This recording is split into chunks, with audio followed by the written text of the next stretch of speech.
Hello everyone, Radhe Radhe.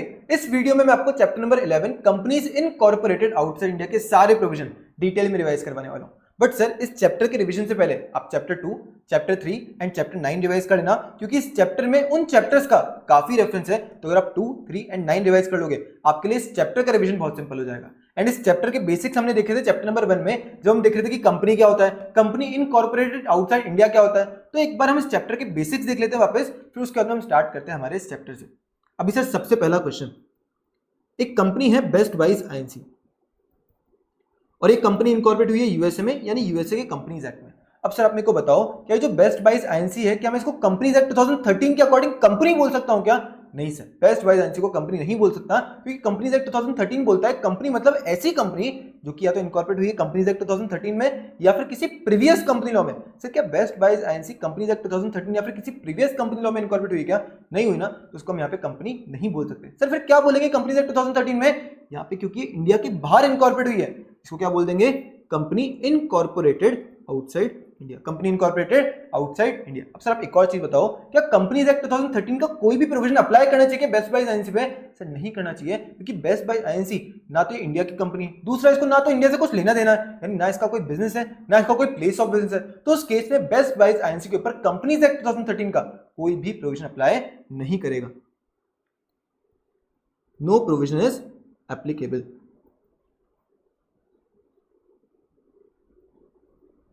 अभी sir second case समझना, एक कंपनी है एप्पल आईएनसी और एप्पल आईएनसी इनकॉर्पोरेट हुई है यूएसए में, यानी यूएसए के कंपनीज एक्ट में।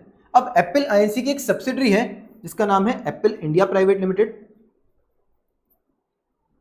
और Apple India private limited incorporate हुई है कंपनीज एक्ट 2013 में, यानी ये इंडिया की कंपनी।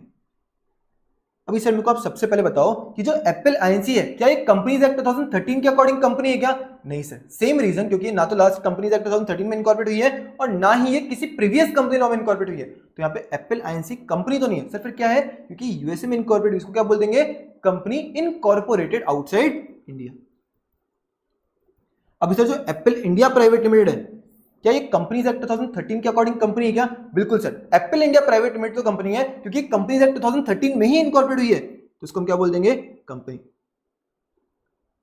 बट सर, जो एप्पल इंडिया प्राइवेट लिमिटेड है वो सब्सिडरी है कंपनी इनकॉर्पोरेटेड आउटसाइड इंडिया की, तो भी इसको कंपनी बोल देंगे क्या? बिल्कुल, यहाँ पे हम इसको कंपनी बोल देंगे, क्योंकि कंपनीज एक्ट 2013 क्या बोलता है? कंपनी मतलब ऐसी कंपनी जो कि तो इनकॉर्पोरेट हुई कंपनीज एक्ट 2013 में या फिर किसी प्रीवियस कंपनी में। अगर आप इस कंडीशन से कंप्लाई कर रहे हो, उसके बाद में आप कंपनी इनकॉर्पोरेट आउटसाइड इंडिया की सब्सिडरी हो, इंडियन कंपनी की सब्सिडरी हो, कोई भी प्रॉब्लम नहीं, हम आपको क्या बोलेंगे? कंपनी बोलेंगे। अब सर आप एक और चीज बताओ, ये जो एप्पल इंडिया प्राइवेट लिमिटेड है, क्या इसके ऊपर कंपनीज एक्ट 2013 के प्रोविजंस अप्लाई करेंगे क्या? सर बिल्कुल अप्लाई करेंगे। कंपनीज एक्ट 2013 में कंपनी है, तो इसके ऊपर कंपनीज एक्ट 2013 के प्रोविजंस अप्लाई कर जाएंगे। All provisions are applicable. अभी सर एक और चीज बताओ, ये जो एप्पल आईएनसी है, क्या इसके ऊपर कंपनीज एक्ट 2013 के प्रोविजंस अप्लाई करेंगे क्या? नहीं सर, एप्पल आईएनसी के ऊपर कंपनीज एक्ट 2013 के प्रोविजन अप्लाई नहीं करेंगे, क्योंकि एप्पल आईएनसी एक तो इंडिया के बाहर की कंपनी है, दूसरा एप्पल आईएनसी का इंडिया में कोई बिजनेस नहीं। सर इंडिया में बिजनेस तो कर रही है एप्पल आईएनसी, बट किसके थ्रू कर रही है? एप्पल इंडिया प्राइवेट लिमिटेड के through. Sir Apple India private limited अलग है, एप्पल आईएनसी अलग है, दोनों का सेपरेट एग्जिस्टेंस है। हम ये नहीं बोल सकते कि एप्पल आईएनसी इंडिया में बिजनेस कर रही है। इंडिया में कौन बिजनेस कर रहा है? Apple India private limited. तो एप्पल आईएनसी ना तो इंडिया की कंपनी है ना ही इंडिया में बिजनेस है, तो उस केस में एप्पल आईएनसी आपके ऊपर कंपनीज एक्ट 2013 का कोई भी प्रोविजन अप्लाई नहीं करेगा, यानी नो प्रोविजन इज एप्लीकेबल।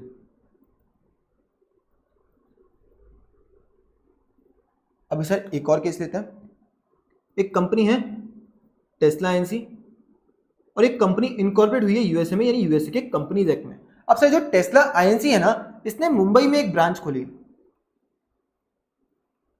और इस ब्रांच के थ्रू यहां पे अपनी कार सेल कर रहा है, यानी क्या कर रहा है? इंडिया में बिजनेस कर रहा है, इंडिया में बिजनेस कर रहा है। अब सर आप सबसे मेरे को बताओ, ये जो टेस्ला आईएनसी है, क्या एक कंपनी है क्या कंपनीज एक्ट 2013 के अकॉर्डिंग? नहीं सर, सेम रीजन, ये ना तो कंपनीज एक्ट 2013 में इनकॉर्पोरेट हुई है ना ही किसी प्रीवियस कंपनी लॉ में इनकॉर्पोरेट हुई है। तो जो टेस्ला आईएनसी है वो कंपनी तो नहीं। सर फिर क्या है? क्योंकि यूएसए में इनकॉर्पोरेट, इसको क्या बोल देंगे? Company incorporated outside India. अभी सर एक और चीज बताओ, ये जो टेस्ला आईएनसी है, क्या इसके ऊपर कंपनीज एक्ट 2013 के प्रोविजंस अप्लाई करनी चाहिए क्या? सर बिल्कुल करनी चाहिए। सर क्यों? टेस्ला आईएनसी भले इंडिया के बाहर की कंपनी है, बट वो इंडिया में बिजनेस करी ना, इंडिया से पैसा कमा रही ना, तो उस केस में आपके ऊपर कंपनीज एक्ट 2013 के प्रोविजंस अप्लाई करेंगे। सर क्या पूरा का पूरा कंपनीज एक्ट अप्लाई कर जाएगा क्या? नहीं सर, पूरा का पूरा कंपनीज एक्ट अप्लाई नहीं कर रहा है। कितना अप्लाई कर रहा है? केवल केवल चैप्टर 22 प्लस थोड़े और प्रोविजंस आपके ऊपर अप्लाई कर जाएंगे, थोड़े और प्रोविजंस आपके ऊपर अप्लाई कर जाएंगे। सर ये चैप्टर 22 क्या है? ये जो हम पढ़ रहे हैं ना चैप्टर, ये चैप्टर 22 ही है। सर तो चैप्टर 11 है, कोर्स में चैप्टर 11 है, बट कंपनी लॉ का ये क्या है? Chapter number 22। तो आपको इससे कंप्लाई करना पड़ेगा। उसके अलावा अदर प्रोविजंस में सर, अदर प्रोविजंस में जैसे कि फॉर एग्जांपल समझो सेक्शन नंबर 135 है, तो जो सीएसआर था, हमने क्या वहां पे पढ़ा था? फॉरेन कंपनी के ऊपर भी अप्लाई कर सकता है। बिल्कुल सर। अभी जब हमने सेक्शन 148 पढ़ा, यानी कॉस्ट ऑडिट और कॉस्ट रिकॉर्ड्स वाला, क्या उसमें भी फॉरेन कंपनी में अप्लाई करता है? बिल्कुल सर। तो यही अदर प्रोविजंस है। और इसके अलावा हम अभी देखेंगे थोड़ी देर में और कौन से अदर प्रोविजंस के केस में यहाँ पे टेस्ला आईएनसी आपको कंप्लाई करना पड़ेगा। अब सर एक चीज मेरे को बताओ, ये जो यहाँ पे प्रोविजंस अप्लाई कर रहे हैं, ये टेस्ला आईएनसी के पूरे बिजनेस के लिए है या फिर केवल इंडियन बिजनेस के लिए? यानी टेस्ला आईएनसी का यूएसए में बिजनेस है, हो सकता है इंडिया के अलावा बाकी कंट्रीज में भी बिजनेस हो, तो ये जो यहाँ पे हम प्रोविजंस अप्लाई कर रहे हैं, ये केवल इंडियन बिजनेस के लिए है या फिर टेस्ला आईएनसी का जितना भी बिजनेस है सब बिजनेस के लिए? सर केवल और केवल इंडियन बिजनेस के लिए। कंपनीज एक्ट को किससे मतलब है? केवल और केवल इंडियन बिजनेस से मतलब है। आप यूएस में जो भी करना है करो, आप बाकी कंट्रीज में जो भी करना है करो, वो बाकी कंट्रीज देखेगी, यूएस देखेगी। हमको किससे मतलब है? आप इंडिया में जो बिजनेस करो केवल उससे मतलब है। तो केवल इंडियन बिजनेस के लिए प्रोविजंस अप्लाई करेंगे, प्रोविजंस अप्लाई करेंगे। अभी सर जब आप ऊपर बता रहे थे कंपनी इनकॉर्पोरेट आउटसाइड इंडिया, तब आप बोल रहे थे कोई भी प्रोविजन अप्लाई नहीं करेगा, बट अभी जब आपने लास्ट में बताया जो कंपनी इनकॉर्पोरेट आउटसाइड इंडिया है टेस्ला आईएनसी, बट इसमें आप क्या बोल रहे हो? ये प्रोविजंस अप्लाई करेंगे। सर फिर कैसे डिफरेंशिएट करेंगे कौन सी कंपनी इनकॉर्पोरेट आउटसाइड इंडिया पे प्रोविजंस अप्लाई नहीं करेंगे और कौन सी पे अप्लाई करेंगे? तो हमें बोला जिस पे अप्लाई करेंगे उसको हम एक अलग नाम दे देते हैं। क्या नाम दे रहे हैं? Foreign company. अब सर इससे आप एक चीज समझना कि सारी की सारी foreign company incorporated outside India होती है, बट सारी की सारी company incorporated outside India foreign company नहीं होती। यानी केवल और केवल वो कंपनी इनकॉर्पोरेटेड आउटसाइड इंडिया जिसका इंडिया में प्लेस ऑफ बिजनेस है एंड जिसकी इंडिया में बिजनेस एक्टिविटी है, दोनों चीजें हैं, तब जाके हम क्या बोलेंगे? वो फॉरेन कंपनी है। और उसके अलावा जितनी भी कंपनी इनकॉर्पोरेटेड आउटसाइड इंडिया है वो क्या है? वो फॉरेन कंपनी नहीं है। यानी उसको हम क्या बोलेंगे? उसको हम केवल कंपनी इनकॉर्पोरेटेड आउटसाइड इंडिया ही बोलेंगे, उसको हम फॉरेन कंपनी नहीं बोलेंगे, उसको हम फॉरेन कंपनी नहीं बोलेंगे। यानी फॉरेन कंपनी मतलब ऐसी कंपनी या फिर बॉडी कॉर्पोरेट जो कि इनकॉर्पोरेट हुई है आउटसाइड इंडिया एंड जिसका इंडिया में प्लेस ऑफ बिजनेस है एंड जो इंडिया में बिजनेस एक्टिविटी भी कर रही है, प्लेस ऑफ बिजनेस भी है एंड बिजनेस एक्टिविटी भी कर रही है। अब सर एक चीज समझो, एक कंपनी है सिंगापुर एयरलाइंस। अब सिंगापुर एयरलाइंस क्या सोच रही है? अगर मैंने इंडिया में ब्रांच खोल दिया तो ये बोल देंगे मेरा प्लेस ऑफ बिजनेस हो गया इंडिया में। और अगर मैं यहाँ पे काम करती हूँ, एजेंट को अपॉइंट कर देती हूँ और एजेंट को बोलती हूँ कि एजेंट आप मेरी टिकट सेल करो, अगर टिकट सेल करो तो बिजनेस एक्टिविटी तो हो जाएगी, बट मेरा प्लेस ऑफ बिजनेस नहीं हुआ। क्यों? क्योंकि मैंने ब्रांच नहीं खोली। तो उस केस में आप मेरा प्लेस ऑफ बिजनेस नहीं हुआ, मैं फॉरेन कंपनी बनूंगी और फॉरेन कंपनी नहीं बनी तो मेरे को प्रोविजन से कंप्लाई नहीं करना पड़ेगा, मैं प्रोविजन कंप्लाई करने से बच जाऊंगी। तो यहाँ पे सिंगापुर एयरलाइंस को क्या बोला कि कंपनी भले ही आप खुद से आपका ब्रांच या फिर ऑफिस खोल लो या फिर अपने एजेंट भी अपॉइंट कर दिया ना, तो भी हम मान लेंगे कि आपका इंडिया में प्लेस ऑफ बिजनेस है इटसेल्फ और थ्रू एजेंट, इटसेल्फ और थ्रू एजेंट। बट सर आज की डेट पे तो मैक्सिमम चीजें ऑनलाइन ही हो रही है, इलेक्ट्रॉनिकली हो रही है, यानी कंपनीज को अपना प्लेस ऑफ बिजनेस इंडिया में एस्टेब्लिश करने की रिक्वायरमेंट ही नहीं है। जैसे फॉर एग्जांपल समझे कंपनी है एक्स आईएनसी, उसने अपना ईआरपी सॉफ्टवेयर टाटा मोटर्स को बेचा बिना कोई इंडिया में फिजिकल प्लेस ऑफ बिजनेस हुए, तो उस केस में उसका क्या हुआ? बिजनेस एक्टिविटी हुआ। बट सर क्या इसको हम बोल दें कि आपके ऊपर फॉरेन कंपनी नहीं है और आपको क्या आपके ऊपर प्रोविजन अप्लाई नहीं करेंगे? सर केवल टाटा मोटर्स का एग्जांपल लिया, हो सकता है ना बाकी सारी कंपनीज को भी, काफी सारी कंपनीज को इंडिया में यहाँ पे बिजनेस एक्टिविटी दे रहा नहीं, इंडिया से पैसा कमा रहा है। तो उस केस में यहाँ पे बोला कि एक्स आईएनसी भले ही आपका फिजिकल प्लेस ऑफ बिजनेस नहीं है, हम क्या मानेंगे? आपका इलेक्ट्रॉनिक प्लेस ऑफ बिजनेस है एंड उस केस में हम मान लेंगे अगर आपका बिजनेस एक्टिविटी तो कि आप एक फॉरेन कंपनी हो और आपको प्रोविजन से कंप्लाई करना पड़ेगा। यानी प्लेस ऑफ बिजनेस फिजिकली भी हो सकता है या फिर इलेक्ट्रॉनिक मोड के थ्रू भी हो सकता है, इलेक्ट्रॉनिक मोड के थ्रू भी हो सकता है। अब सर उसके बाद हमने यहाँ पे देखा electronic mode includes carrying electronically, भले ही सर्वर इंडिया में इंस्टॉल्ड है या फिर नहीं है। ये क्या है? एक इंक्लूसिव डेफिनेशन। यहाँ पे क्या बता रखा है? इन ट्रांजेक्शन में अगर आप एंटर कर रहे हो तो मानेंगे आपका इलेक्ट्रॉनिक मोड के थ्रू प्लेस ऑफ बिजनेस है। ये क्या है? Inclusive definition. इसके अलावा भी अगर कोई इलेक्ट्रॉनिक मोड का ट्रांजेक्शन कर रहे हो तो उसको भी हम मान सकते हैं कि वो इलेक्ट्रॉनिक प्लेस ऑफ बिजनेस आपका इंडिया में। एंड इस केस में यहाँ पे हम क्या मानेंगे? आपका इलेक्ट्रॉनिक प्लेस ऑफ बिजनेस। और अगर आप बिजनेस एक्टिविटी कर रहे हो तो आप एक फॉरेन कंपनी हो और आपको कंप्लाई करना पड़ेगा उन सारे प्रोविजन से, भले ही आपका सर्वर इंडिया में इंस्टॉल्ड है या फिर नहीं, सर्वर इंस्टॉल्ड है या नहीं। एक बार आप ये वाले ट्रांजेक्शंस पढ़ो।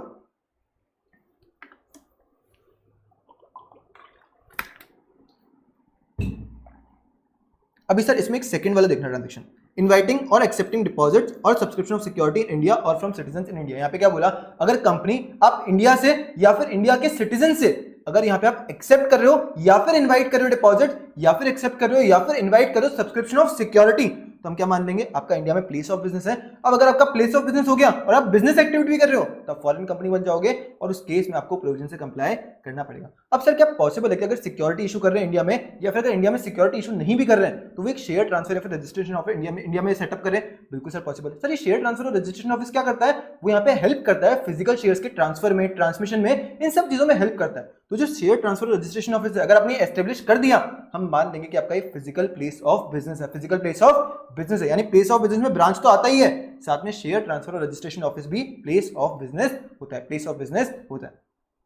अब सर उसके अलावा इलेक्ट्रॉनिक मोड में क्या आता है, business to business transaction, business to consumer transaction, data interchange transaction, other digital supply transaction. उसके अलावा सेकंड हमने पढ़ा, उसके अलावा financial settlement transaction, web based marketing, advisory and transaction services, database services and products, supply chain management, online services जैसे कि tele marketing हो गया, टेली मेडिसिन हो गया, एजुकेशन हो गया, इन्फॉर्मेशन सर्विसेज हो गया, और इसके अलावा all related data communication services. अब सर इसका मतलब क्या है वो हमने क्लास में देखा, बट सर क्या रेलेवेंट है, क्या मतलब है? नहीं सर रेलेवेंट नहीं है, आपको ये ध्यान नहीं रखना है कि इसका मतलब क्या है, बट यहाँ पे आपको क्या ध्यान रखना है, ये वर्ड्स एक बार आपको पढ़ के जाने, क्योंकि अगर डायरेक्ट आपको क्वेश्चन आ गया कि यहाँ पे जो कंपनी है वो ऑनलाइन बिजनेस कर रही है डेटा इंटरचेंज के थ्रू, तो आपको क्लिक हो जाएगा कि अच्छा मेरे को इसका रेफरेंस देना पड़ेगा, यानी डेटा इंटरचेंज क्या है, इलेक्ट्रॉनिक प्लेस ऑफ बिजनेस है और वो ऑनलाइन बिजनेस करी तो बिजनेस एक्टिविटी हो गई तो फॉरेन कंपनी बन गई। तो आपको एक बार ये पढ़ के जाना है, बट इनका मतलब क्या है हमने क्लास में डिस्कस करा है, बट यहाँ पे रेलेवेंट नहीं है, यहाँ पे रेलेवेंट नहीं।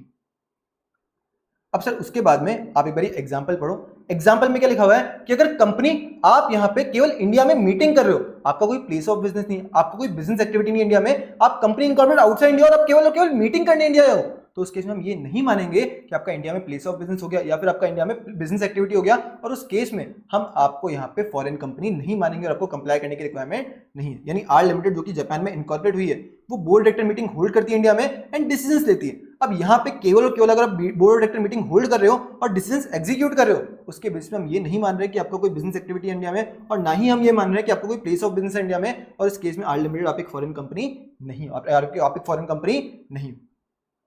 अब सर हमने डिस्कस किया था कि थोड़े और प्रोविजन अप्लाई करेंगे। सर कौन से प्रोविजन अप्लाई करेंगे? अभी सर एक चीज समझो, अगर इंडिया में बिजनेस कर रहे हो तो आपको बुक्स ऑफ अकाउंट्स भी तो मेंटेन करने पड़ेंगे ना।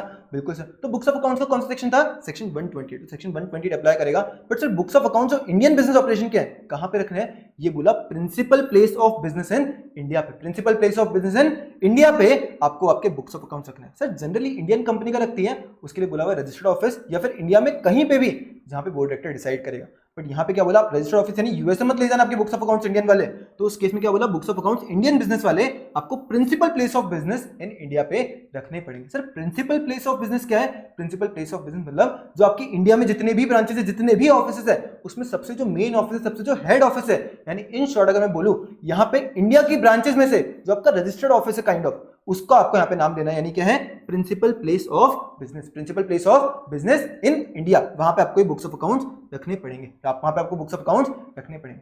अब सर उसके बाद में हमने एनुअल रिटर्न भी पढ़ा था, कहां पढ़ा था? सेक्शन नंबर 92 में। तो जो एनुअल रिटर्न है वो भी आपको आरओसीआर में फाइल करना पड़ेगा। बट सर जब हम देखते हैं इंडियन कंपनी के लिए, तो हमने क्या देखा था, एनुअल रिटर्न आपको एजीएम के 60 डेज के अंदर फाइल करना है। सर क्या फॉरेन कंपनी के लिए भी एजीएम करनी पड़ती है क्या? नहीं सर, फॉरेन कंपनी के लिए एजीएम करने की कोई भी रिक्वायरमेंट नहीं है as per Indian companies act. अगर यूएसए का आपको कंपनीज एक्ट बोल रहा है कि आपको एजीएम करनी, करो उधर के हिसाब से करो, बट इंडियन कंपनीज एक्ट के हिसाब से आपके लिए एजीएम की कोई भी रिक्वायरमेंट नहीं है। बट सर फिर यहाँ पे एनुअल रिटर्न आरओसीआर ने कब तक फाइल करना है? क्योंकि इंडियन कंपनी तो with in 60 days of AGM file करती है, तो यहाँ बोला आप with in 60 days of last day of financial year file करोगे।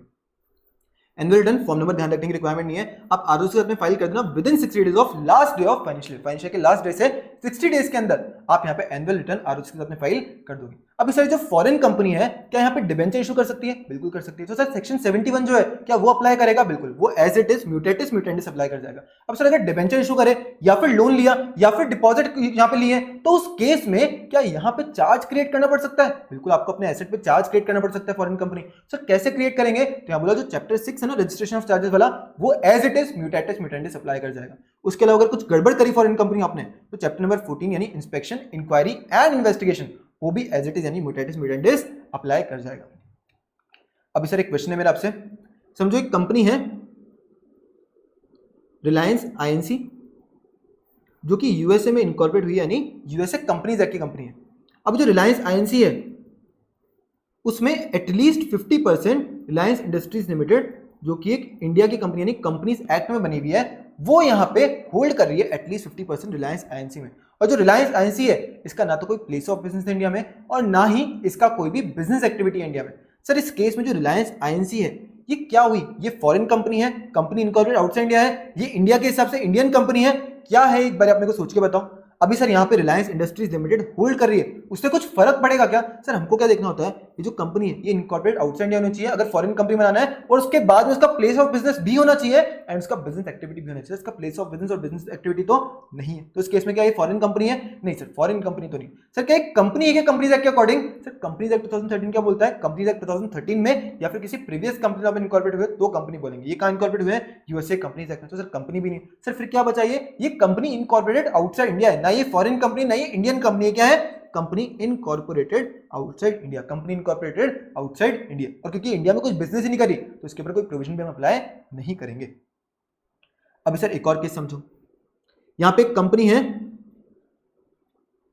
अंबानी आईएनसी, और अंबानी आईएनसी में रिलायंस इंडस्ट्रीज लिमिटेड होल्ड कर रहा है 20%,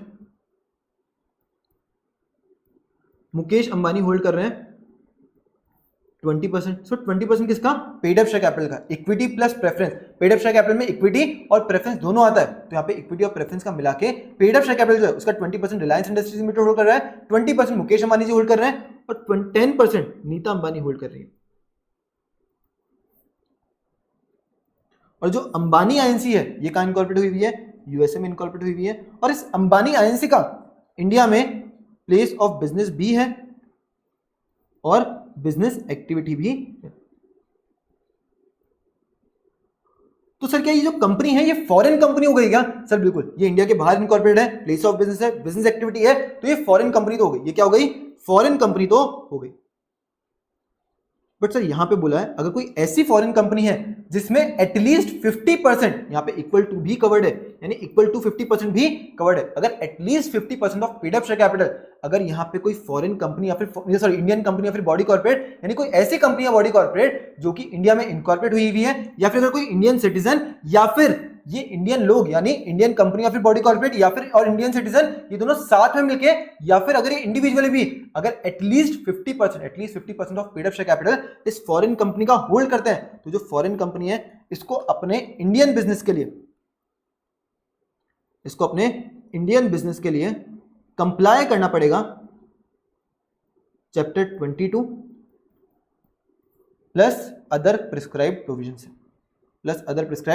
प्रोविजन से, और वो भी इस तरीके से कंप्लाई करना पड़ेगा इंडियन बिजनेस के लिए जैसे कि आप एक इंडियन कंपनी हो, आपका जो इंडिया में बिजनेस है ना, यानी अंबानी आईएनसी आपका जो केवल इंडिया में बिजनेस है, यूएसए में जो बिजनेस है उससे मतलब नहीं हमको, जो आपका इंडिया में बिजनेस है उस इंडियन बिजनेस के लिए हम मानेंगे आप इंडियन कंपनी हो और आपको कंप्लाई करना पड़ेगा केवल और केवल chapter 22 and other prescribed provision से। इंडियन कंपनी मान रहे हैं इसका मतलब ये नहीं कि पूरा का पूरा कंपनीज एक्ट लगा देंगे, आपको केवल और केवल chapter 22 and other prescribed provision से कंप्लाई करना है। बट सर अगर कोई ऐसी फॉरेन कंपनी है जिसमें लेस देन 50% ये इंडियन लोग होल्ड कर रहे, तो यानी यहां पे क्या बोला कि अगर कोई ऐसी फॉरेन कंपनी है जिसमें अगर at least 50% paid up share capital या तो इंडियन सिटीजन होल्ड कर रहे हैं, या फिर कोई ऐसी कंपनी या फिर बॉडी कॉर्पोरेट जो कि इनकॉर्पोरेट हुई है इंडिया में वो होल्ड कर रही है, या फिर ये दोनों साथ में मिलकर होल्ड कर रहे हैं, तो उस केस में क्या होगा? उस केस में मानेंगे कि जो आपका इंडियन बिजनेस है उसके लिए आपको chapter 22 plus other prescribed provision से कंप्लाई करना पड़ेगा,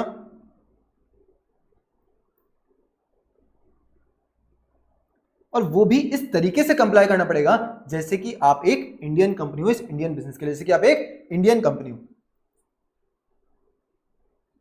बट सर अगर कोई ऐसी फॉरेन कंपनी है जिसमें less than 50% of paid up share capital लोग होल्ड कर रहे, तो less than 50% of paid up share capital अगर होल्ड कर रहे हैं, तो उस केस में बोला आपको यहां पे चैप्टर 22 से तो कंप्लाई करना है, बट पूरे के पूरे चैप्टर 22 से कंप्लाई नहीं करना है। किससे कंप्लाई करना है? सेक्शन 380 से लेके 386 एंड 392 एंड 393 से आपको कंप्लाई करना है। सर बीच में 387 से लेके 391 का क्या, हम अभी आगे देखेंगे कि 387 से जो 391 है ना वो कंपनी इनकॉर्पोरेटेड आउटसाइड इंडिया के ऊपर अप्लाई करते हैं। यानी अगर कंपनी आपका इंडिया में प्लेस ऑफ बिजनेस है नहीं है, आप फॉरेन कंपनी हो नहीं हो, अगर आप कंपनी इनकॉर्पोरेटेड आउटसाइड इंडिया हो तो उस केस में आपके ऊपर वो प्रोविजन कंप्लाई करेंगे। अगर आप उस क्राइटेरिया में फॉल करते हो, अगर आप वो चीजें कर रहे हो तो उस केस में हम आगे देखेंगे कि इनडायरेक्टली इस कंपनी के ऊपर भी, इस फॉरेन कंपनी के ऊपर भी 387 से 391 अप्लाई कर जाएगा अगर वो प्रोस्पेक्टस इशू कर रही है तो। यानी 387 से 391 किसका है, प्रोस्पेक्टस का, आईडीआर का, सेक्शन 34 से 36 का, वो सब चीजें हम बात करने वाले हैं। तो यहाँ पे 387 से 391 पे अप्लाई कर जाएगा इनडायरेक्टली।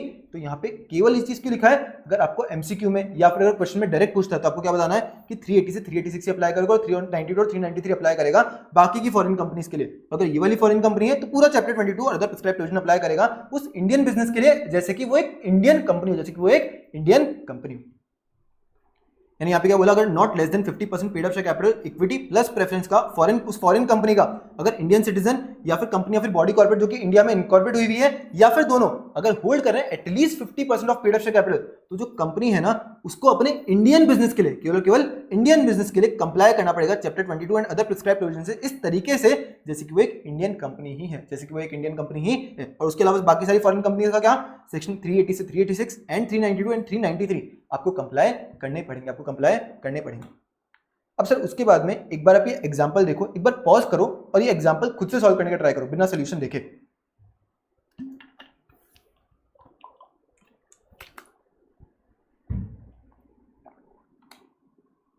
यहाँ पे क्या बोला है, whether company is required to comply with chapter 22 and other prescribed provisions. यानी कि कंपनी को chapter 22 and other prescribed provisions से कंप्लाई करना है क्या। सर ऐसा स्टेटमेंट कब आएगा, केवल इस वाले प्रोविजन के केस में आ सकता है, क्योंकि इस वाले प्रोविजन में ही वो चीज यहां पे लिखी हुई है। तो इस केस में हमको लास्ट लाइन पढ़ के समझ में आ गया कि कौन से प्रोविजन की तरफ हमको लेके जा रहा है। अब हम देखते हैं इसका क्वेश्चन। आरएफसी लिमिटेड जो कि एक सिंगापुर में इनकॉर्पोरेट हुई भी कंपनी है, यानी कंपनी इनकॉर्पोरेट आउटसाइड इंडिया तो है और उसका प्लेस ऑफ बिजनेस मुंबई में है और उन्होंने यहाँ पे माना ये फॉरेन कंपनी। इसने इशू करे हैं 5 लाख शेयर्स ऑफ $100 ईच। क्या ये पेड अप शेयर कैपिटल है क्या, नहीं सर ये पेड अप शेयर कैपिटल नहीं है, ये कितने इसने इशू कर रहे हैं वो है, यानी ये इशूड शेयर कैपिटल है। अब सर उसके बाद में 4 लाख इक्विटी शेयर्स हैं जो कि फुल्ली पेड है, 1 लाख प्रेफरेंस शेयर्स हैं जिसमें से 5000 पार्टली पेड है और उसमें पार्टली पेड कितना है $50 पर शेयर। यानी मैं क्या ये बोल सकता हूं क्या कि 5000 शेयर्स पे $50 पेड नहीं है, $50 पेड नहीं, और बाकी सारे 95,000 का क्या वो फुल्ली पेड है। अब सबसे बाद में आरएफसी लिमिटेड का शेयर होल्डिंग दे रखा है, मिस्टर आर जो कि एक इंडियन सिटीजन है वो 26,000 प्रेफरेंस शेयर होल्ड कर रहा है, उसमें से 1100 क्या है, 1100 पार्टली पेड शेयर्स है। यानी 24,900 पे क्या होगा वो फुल्ली पेड होगा और 1100 पे $50 पेड होगा और $50 अनपेड होगा। और रौनक लिमिटेड जो कि एक इंडियन कंपनी है वो होल्ड कर रहा है 2,23,500 इक्विटी शेयर, और इक्विटी शेयर तो सारी फुल्ली पेड अप है, तो हम यहाँ पे मान सकते हैं कि जो रौनक लिमिटेड है वो fully paid up shares hold कर रहा है। अभी कंप्लाई करना है इससे या नहीं करना है वो कैसे डिसाइड होगा, अगर at least 50% paid up share capital Indian लोग होल्ड कर रहे हैं तो कंप्लाई करना पड़ेगा, अगर नहीं कर रहे हैं तो उसके सेक्शन 380 से 386 एंड 392 एंड 393। अब सर आरएफसी लिमिटेड हमने मान लिया फॉरेन कंपनी है, अब सर इसका पेड अप शेयर कैपिटल कैसे कितना है वो निकालो एक बार। तो अगर आपको पेड अप शेयर कैपिटल निकालना है तो हम इसको दो पार्ट्स में तोड़ते हैं, एक इक्विटी शेयर कैपिटल एंड एक preference share capital. Equity share capital में क्या बोला हुआ है 4 लाख इक्विटी शेयर्स हैं, तो अगर 4 लाख इक्विटी शेयर्स हैं और पर शेयर का वैल्यू कितना है $100 है, वो फुल्ली पेड अप है, तो $100 हो गया, कितना आ गया यहाँ पे 4 करोड़, तो 4 करोड़ हमारा paid up equity share capital आ गया। और सर प्रेफरेंस शेयर कैपिटल का पेड अप कितना है, अभी सर देखो इसको ना आप दो तरीके से कैलकुलेट कर सकते हो। यहाँ पे क्या बोला हुआ है, यहाँ पे बोला हुआ है 1 लाख प्रेफरेंस शेयर्स में से 5000 पार्टली पेड अप, यानी 5000 पे $50, 5000 पे $50 पेड यानी $50 अनपेड है। अब इसको दो तरीके से कैलकुलेट कर सकते हैं। पहला तरीका क्या है, आप चाहो तो पूरा का पूरा जो 1 लाख है, पूरा का पूरा जो 1 लाख है उसको $100 से मल्टीप्लाई करो, उसको $100 से मल्टीप्लाई करो। अब ये आपने पूरा निकाल लिया, अब इसमें से क्या माइनस करना पड़ेगा, जो अनपेड है, अनपेड कितना है 5000 पे $50, 5000 पे $50।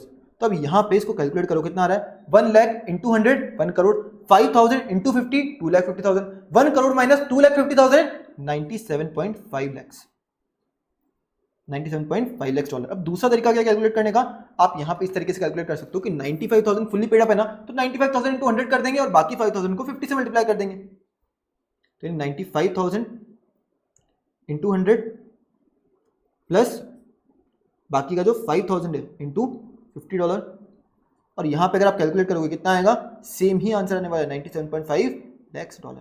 यानी आप किसी भी तरीके से कैलकुलेट कर सकते हो। तो अब total paid up share capital कितना हो गया, 4,97,50,000। अब सर यहाँ पे जो इंडियन लोग paid up share capital hold करें, यानी इंडियन सिटीजन या फिर ऐसी कंपनी या फिर बॉडी कॉर्पोरेट जो कि इंडिया में इनकॉर्पोरेट है, वो कितना पेड अप शेयर कैपिटल को होल्ड कर रहे हैं, हम एक बार देखते हैं। एक था मिस्टर आर जो कि इंडियन सिटीजन है, और एक रौनक लिमिटेड। अब सर मिस्टर आर कितना होल्ड कर रहा है, मिस्टर आर 26,000 प्रेफरेंस शेयर्स और उसमें से 1100 पार्टली पेड शेयर्स है। सर इसको भी दो तरीके से कैलकुलेट कर सकते हैं, या फिर तो हम ऐसा कर रहे हैं सीधा 26,000 को हम डायरेक्ट 100 से मल्टीप्लाई करें। अब क्योंकि आपने 26,000 को 100 से मल्टीप्लाई करा है, अब जो यहाँ पे पेड अप नहीं है यानी अनपेड वाला पार्ट आपको हटाना पड़ेगा। सर कितना अनपेड है, 1100 शेयर्स पे, 1100 प्रेफरेंस शेयर्स पे $50 अनपेड है। सर एक बार कैलकुलेट करो कितना आ रहा है, 26,000 इंटू 100 कितना आ गया, $26 लाख, माइनस 1100 इंटू $50 कितना आ गया, 55,000। तो 26 लाख माइनस 55,000 कितना आ गया, $25,45,000। अब सर दूसरा तरीका क्या है, दूसरा तरीका है 26,000 में 1100 पेड अप है ना, 1100 पार्टली पेड अप है ना, तो उस केस में जो फुल्ली पेड अप है वो कितना हो गया, 24,900। इसको $100 से मल्टीप्लाई कर लो और इसमें प्लस कर लो 1100 का जो पेड अप है यानी $50। कितना आ गया, ये भी सेम ही आएगा, $25,45,000। अब सर रौनक लिमिटेड कितने होल्ड कर रहे हैं, 2,23,500 और पर शेयर का, एक पर इक्विटी शेयर का कितना वैल्यू है, $100। कितना आ गया, 2,23,50,000। अब सर इसको टोटल करो, कितना आ रहा है, 2,48,95,000।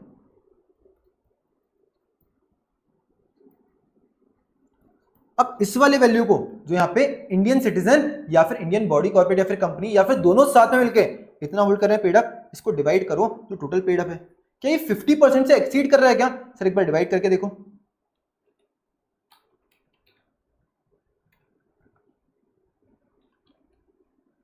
कितना आ रहा है, 50.04%। क्या 50.04% ग्रेटर देन इक्वल्स टू 50% है, बिल्कुल है। तो उस केस में आरएफसी लिमिटेड आपको कंप्लाई करना पड़ेगा chapter 22 and other prescribed provision से, और वो भी इस तरीके से जैसे कि आप इंडियन कंपनी हो आपके इंडियन बिजनेस के लिए। अब सर उसके बाद में जो हम यहाँ पे देखने वाले वो किसका रेफरेंस है, चैप्टर नंबर 2 का। जब हम चैप्टर नंबर 2 देख रहे थे, जब चैप्टर नंबर 2 में सबसे पहला हमारा क्या प्रोविजन था कि कंपनी को किस तरीके से इनकॉर्पोरेट कराना है। अब सर क्या यहाँ पे फॉरेन कंपनी को इनकॉर्पोरेट कराना है क्या हमको, नहीं sir, foreign company already incorporate हो रही है ना इंडिया के बाहर, यानी जो टेस्ला है वो तो ऑलरेडी यूएसए में है। यहाँ पे क्या हो रहा है, वो प्लेस ऑफ बिजनेस एस्टेब्लिश कर रही है और उसके वो फॉरेन कंपनी बन जाएगी, यानी कंपनी इनकॉर्पोरेट आउटसाइड इंडिया से वो क्या बन रही है, फॉरेन कंपनी बन रही है। तो यहाँ पे क्या बोला, कंपनी जैसे ही आप इंडिया में आपका प्लेस ऑफ बिजनेस एस्टेब्लिश कर रहे हो उसके 30 डेज के अंदर आपको आरओसी के साथ में आपके रजिस्ट्रेशन डॉक्यूमेंट्स फाइल करने पड़ेंगे, यानी foreign company with in 30 days of establishment of place of business in India आपको यहाँ पे फाइल करने पड़ेंगे आपके रजिस्ट्रेशन डॉक्यूमेंट्स आरओसी के साथ में। सर कौन से आरओसी के साथ में फाइल करें, क्योंकि अगर यहाँ पे टेस्ला आईएनसी है, अगर वो मुंबई में ब्रांच खोल रही है तो उस केस में जो मुंबई का आरओसी उसका दे देगा, उस केस में दिक्कत हो जाएगी। सर क्या दिक्कत होगी, अगर यहाँ पे टेस्ला आईएनसी मुंबई में खोल रही है तो अपने मुंबई आरओसी को देगी, अगर कोई और फॉरेन कंपनी है वो कोलकाता में खोल रही है तो वो कोलकाता वाले आरओसी को देगी, कोई और फॉरेन कंपनी दिल्ली में आई तो उसके दिल्ली वाले आरओसी को देगी। तो यहाँ पे जो फॉरेन कंपनी का डेटा रजिस्ट्रेशन वाले डॉक्यूमेंट्स वो कंसोलिडेट हो ही नहीं पाएगा, यहाँ पे कंसोलिडेट होने में बहुत दिक्कत आएगा। तो इस केस में बोला एक ही आरओसी को हम बता रहे हैं और इसी आरओसी को आप सारे फॉरेन कंपनी अपने रजिस्ट्रेशन डॉक्यूमेंट्स होंगे, यानी भले ही आप मुंबई में प्लेस ऑफ बिजनेस है, भले आपका कोलकाता में, भले आपका दिल्ली में, भले आपका चेन्नई में, बेंगलोर में, कहीं पे भी है, आपको किसको देना है रजिस्ट्रेशन डॉक्यूमेंट्स, आरओसी सीआरसी को, यानी रजिस्ट्रार सेंट्रल रजिस्ट्रेशन सेंटर को आपको ये रजिस्ट्रेशन डॉक्यूमेंट्स देने पड़ेंगे। अब सर आरओसी यहाँ पे क्या क्या डॉक्यूमेंट्स मांगेगा और क्यों मांगेगा, आरओसी मांगेगा ताकि उसको पता लग सके कि यार ये जो कंपनी है ये कुछ फ्रॉड करने तो नहीं आई ना, कुछ गड़बड़ करने तो नहीं आई ना इंडिया में, तो ये सारे डॉक्यूमेंट्स उस इंटेंशन से मांगे जाएंगे। इस तरीके से आप सोचना। और इसको हमने याद करने के लिए क्या नहीं मॉर्निंग देखा था, सीए पढ़ लो। अभी सर सबसे पहला डॉक्यूमेंट क्या है, अभी यहाँ पे एक चीज समझो कि जो आरओसी है वो क्या चाह रहा है, यार जो फॉरेन कंपनी आ तो रही है एक बार देख तो लूं कि इसका यहाँ पे क्या ऑब्जेक्टिव है, क्या इसके रूल्स हैं। तो यहाँ पे जो इसके कॉन्स्टिट्यूशनल डॉक्यूमेंट्स है वो यहाँ पे आरओसी मांगेगा। सर कॉन्स्टिट्यूशनल डॉक्यूमेंट्स मतलब इंडिया में क्या होता है, एमओए एंड एओए। अब अगर फॉरेन कंपनी आपका कुछ और कॉन्स्टिट्यूशनल डॉक्यूमेंट होता है, किसी और नाम से बोलते हैं, तो उसकी जो भी जिस नाम से बोलते हो आप उसकी सर्टिफाइड कॉपी दे देना, यानी सर्टिफाइड कॉपी ऑफ चार्टर या फिर स्टैट्यूट या फिर एमओए एंड एओए अगर बोलते हो उधर तो एमओए एंड एओए, या फिर जो भी इंस्ट्रूमेंट डिफाइन कर रहा है कंपनी का कॉन्स्टिट्यूशन उसकी सर्टिफाइड कॉपी दे देना। बट सर अगर यहाँ पे टेस्ला है तो चलो इंग्लिश में, यूएसए है तो, बट सर कोई स्पेन की कंपनी है और स्पेन की कंपनी यहाँ पे प्लेस ऑफ बिजनेस एस्टेब्लिश कर रही है तो उसको भी डॉक्यूमेंट देना पड़ेगा। अब सर जो स्पेन का कॉन्स्टिट्यूशनल डॉक्यूमेंट है ना वो स्पेनिश में दे दे के आरओसी सीआरसी को नहीं, आपको फिर एक certified translation in English provide करना पड़ेगा। If instrument is not in English, a certified translation in English will be fine. अब सर उसके बाद में यहाँ पे आरओसी का सोच रहा है कि अरे इंडिया में आ तो रही है, प्लेस ऑफ बिजनेस आ रही है, कल को ये भाग गई यहाँ पे फ्रॉड करके तो कहाँ पकड़ने जाएंगे। तो मैं बोला जो आपका यहाँ पे टेस्ला, जो आपका यूएसए में जो रजिस्टर्ड ऑफिस है ना, या फिर आप रजिस्टर्ड ऑफिस को कुछ और बोलते हो वहां पे, तो ये रजिस्टर्ड ऑफिस है, जो भी प्रिंसिपल ऑफिस है उसका एड्रेस दे देना, यानी एड्रेस ऑफ रजिस्टर्ड और प्रिंसिपल ऑफिस ऑफ कंपनी। अब सर उसके बाद में यहाँ पे पूछा आरओसी ने कि आपका जो इंडिया का है ऑफिस उसका तो बताओ। अब सर इंडिया में कौन से ऑफिस के बारे में बताएंगे, तो मैं बोला principal place of business in India, address of Indian office deemed as principal place of business in India. यानी टेस्ला इनसे अपने एक ही ब्रांच खोली है मुंबई वाली, तो आप उसका एड्रेस हो गया। बट अगर 10-12 ब्रांच खोली है तो आप उस ऑफिस का आप यहाँ पे एड्रेस देना जिसको आप मनवाना चाहते हो as principal place of business in India. यानी आपने जिसका भी एड्रेस दे दिया, मुंबई का दिया तो मुंबई, कोलकाता दिया तो कोलकाता, तो जिस भी आपने एड्रेस दे दिया, जो भी इंडियन ऑफिस का एड्रेस दिया, मान लेंगे कि आपका वही प्रिंसिपल प्लेस ऑफ बिजनेस है इंडिया का, प्रिंसिपल प्लेस ऑफ बिजनेस है इंडिया का। अब सर आरओसी और क्या चाहेगा, आरओसी पूछेगा कि आप इससे पहले कभी इंडिया में आए हो क्या, कभी आपने आपका ऑफिस ओपन करा है, प्लेस ऑफ बिजनेस ओपन करा है, उसके बाद में क्लोज करा है, तो उसकी भी डिटेल्स बता दो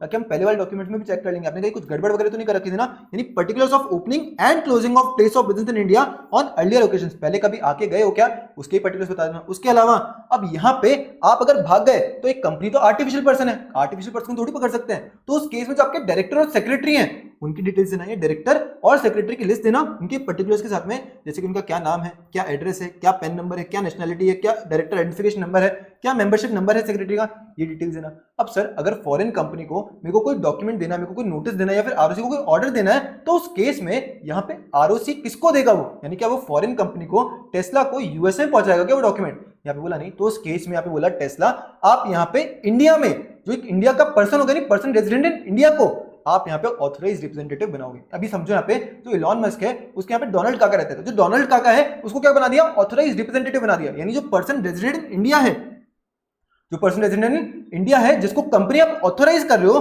कि आपके बिहाफ पे वो डॉक्यूमेंट्स एक्सेप्ट करेगा, आपके बिहाफ पे वो डॉक्यूमेंट्स एक्सेप्ट करेगा, उसका नाम और एड्रेस आप यहाँ पे आरओसी को दे देना। अब सर उसके बाद में एक चीज समझो, यहाँ पे आरओसी क्या बोल रहा है कि आप मेरे को बताओ कि जो आपके डायरेक्टर हैं या फिर जो आपका ऑथराइज रिप्रेजेंटेटिव है डोनाल्ड काका, कहीं ये कभी भी कन्विक्ट या फिर डीबार तो नहीं ना, यानी उसने कभी कोई गड़बड़ तो नहीं करी ना किस चीज में, formation and management of company में। तो अगर कुछ भी गड़बड़े करी होगी तो हो सकता है या भी वापस से गड़बड़ करने के इंटेंशन से कंपनी बना रहे हो, तो ये भी चीज का आपको डिक्लेरेशन देना पड़ेगा।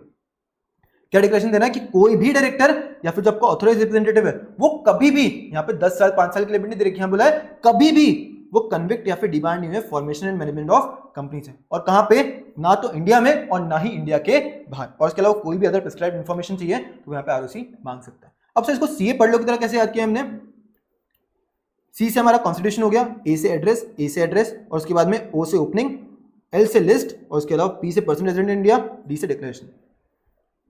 यानी अगर मैं आपको यहाँ पे बताऊं, सी से ये वाला, ए से ये आ गया, पी से पर्सन रेजिडेंट इन इंडिया, ए से वापस एड्रेस, डी से डिक्लेरेशन, एल से लिस्ट और ओ से ओपनिंग एंड क्लोजिंग। इस तरीके से आप याद कर सकते हो। अब सर एक बार आप वापस से पढ़ो और एक चीज बताओ मेरे को, क्या इसमें आपको कुछ गड़बड़ लग रही है क्या, कि आपको इसमें कुछ भी गड़बड़ लग रही है क्या?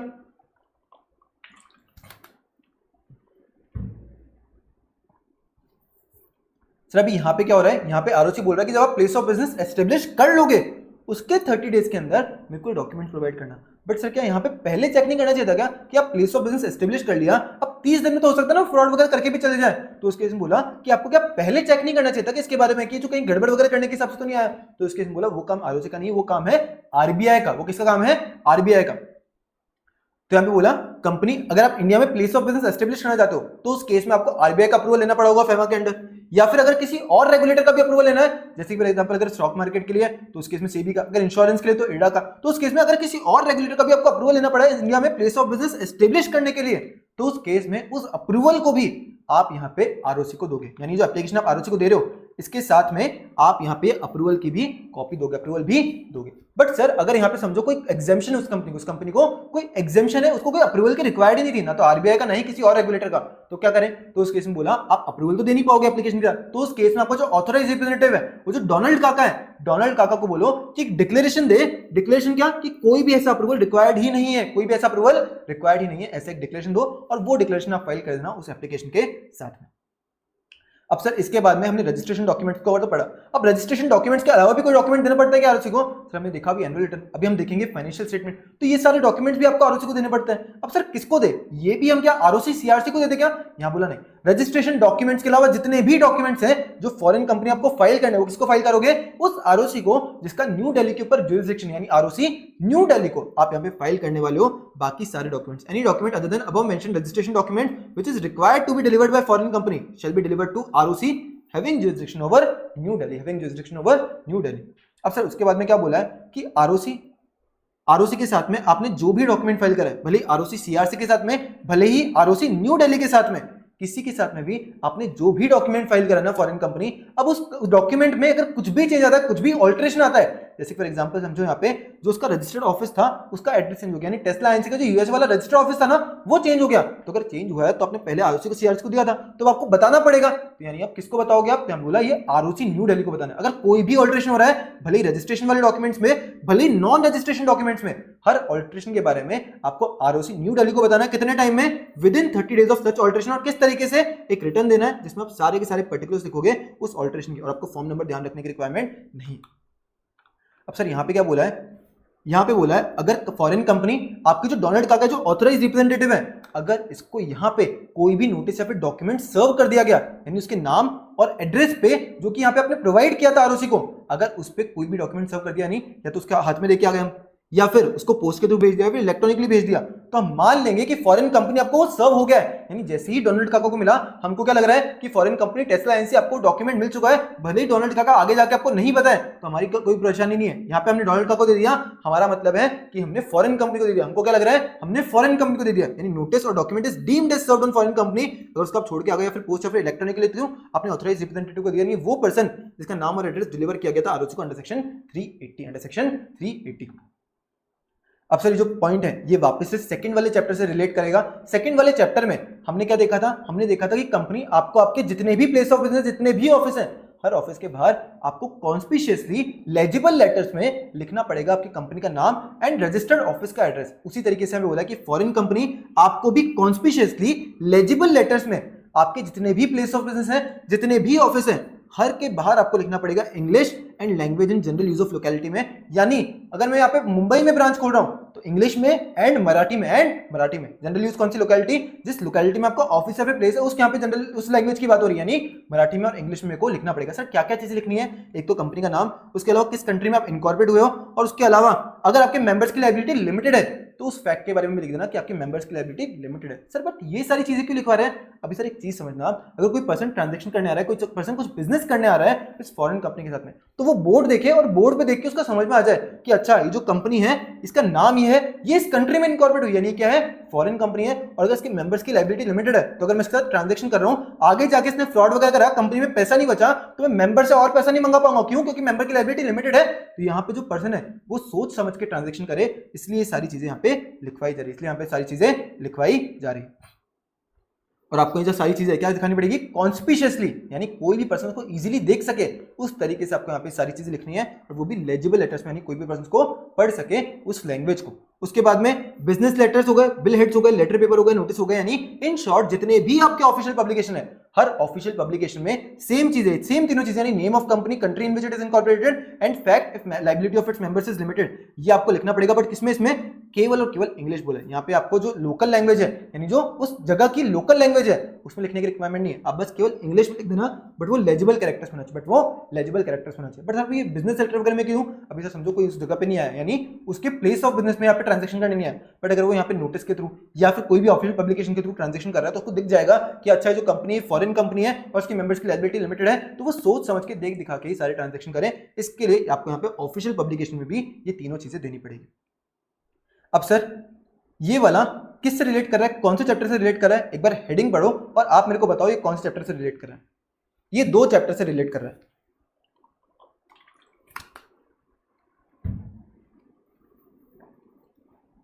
Accounts of foreign company chapter number 9, उसके अलावा ऑडिट ये chapter number 10। But chapter number 10 का बहुत छोटा सा रेफरेंस है जो कि आपको याद भी होगा मेरे हिसाब से, तो इसलिए मैंने आपको बोला ही नहीं चैप्टर 10 रिवाइज करने के लिए। चैप्टर नंबर 9 का क्या है रेफरेंस? चैप्टर नंबर 9 का पूरा यहाँ पे लगभग एक तरीके से समरी दे रखा है।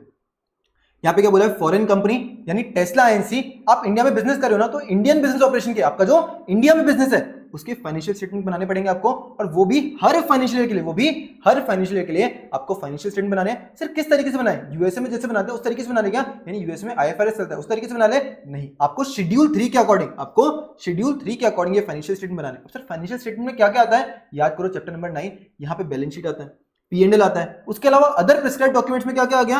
हमारे पास एक्सप्लेनेटरी नोट है, statement of changes in equity है, कैश फ्लो स्टेटमेंट है, ये सारी चीजें भी आपको बनानी पड़ेगी। और उसके अलावा और कुछ बनाना है कि सर? बिल्कुल, उसके अलावा जो चैप्टर नंबर 9 में जो भी डॉक्यूमेंट्स रिक्वायर्ड थे वो एनेक्स कर देना। सर और कौन से documents? Board of director report, auditor report, ये एनेक्स कर देना। उसके अलावा टेस्ला आईएनसी, यहाँ पे ब्रांच की बात नहीं हो रही है, टेस्ला आईएनसी यूएसए में आपने सीएफएस बनाए होंगे ना, जो आपके सीएफएस हैं उस सीएफएस की जो कॉपी है जो कि आपने आपकी प्रिस्क्राइब्ड अथॉरिटी के सामने फाइल करे होंगे, जो सीएफएस बनाए वो यूएसए की जो भी प्रिस्क्राइब्ड अथॉरिटी होगी उसके सामने फाइल करे होंगे ना, उसकी कॉपी भी आप यहाँ पे लेके आना, उसकी कॉपी भी यहाँ पे लेके आना। यानी documents required to be annexed under chapter 9। उसके अलावा document relating to copy of latest CFS of parent foreign company submitted by to prescribed authority in country of its incorporation, यानी उसकी कॉपी जो कि आपने प्रिस्क्राइब्ड अथॉरिटी के सामने file करे होंगे सीएफएस, उसकी कॉपी की बात कर रहे हैं। ये तीनों चीज हो गए, फाइनेंशियल स्टेटमेंट हो गए, चैप्टर 9 वाले डॉक्यूमेंट्स हो गए, एंड उसके अलावा हमारे पास सीएफएस हो गया। इसको क्या करोगे? आरओसी को सबमिट कर देना। सर आरओसी को कब तक सबमिट करना है? इंडियन कंपनी कब तक सबमिट करती थी? एजीएम के 30 डेज के अंदर, एजीएम के 30 डेज के अंदर। बट सर यहाँ पे तो एजीएम नहीं करनी है, तो अगर एजीएम नहीं करनी तो बोला कि फाइनेंशियल ईयर खत्म होने के 6 मंथ्स के अंदर, फाइनेंशियल ईयर खत्म होने के 6 मंथ्स के अंदर आप आरओसी को फाइल कर देना। Deliver copy of such documents to ROC within 6 months of close of financial year of foreign company. But अगर फॉरेन कंपनी 6 मंथ्स में यहाँ पे फाइल नहीं कर पा रही तो इस केस में आप आरओसी को एप्लीकेशन कर देना। आरओसी आपको एक्सटेंशन दे सकता है मैक्सिमम 3 मंथ्स के लिए, सॉरी आरओसी आपको एक्सटेंशन दे सकता है मैक्सिमम 3 मंथ्स के लिए। अब सर अगर यहाँ पे जो डॉक्यूमेंट्स हैं, अगर जो डॉक्यूमेंट्स है अगर ये इंग्लिश में नहीं है तो यहाँ पे हम स्पेनिश में दे दें, क्या चलेगा क्या? नहीं सर, अगर इंग्लिश में नहीं है तो उस केस में एक एनेक्स करना आप सर्टिफाइड ट्रांसलेशन इंग्लिश, आप सर्टिफाइड ट्रांसलेशन इंग्लिश एनेक्स करना, यानी सर्टिफाइड ट्रांसलेशन इंग्लिश आप साथ में दोगे।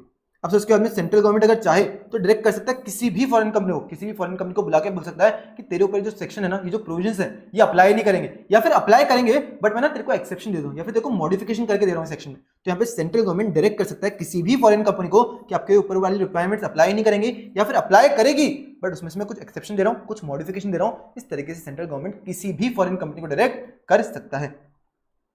सर फाइनेंशियल स्टेटमेंट के साथ में बस यही देने के चैप्टर 9 और सीएफएस वाली चीजें नहीं, उसके अलावा भी थोड़ी और चीजें देनी है। सर और क्या देना है? As on balance sheet date, as on balance sheet date आपके इंडिया में जितने भी प्लेस ऑफ बिजनेस है उसकी आपको लिस्ट देनी पड़ेगी, list of all its places of business in India as on balance sheet date. उसकी कॉपी आपको फॉरेन कंपनी फाइल करनी पड़ेगी आरओसी के साथ में, फाइनेंशियल स्टेटमेंट के साथ में, फाइनेंशियल स्टेटमेंट के साथ में आपको आरओसी को चीजें देनी। क्या देनी है? List of all its places of business in India.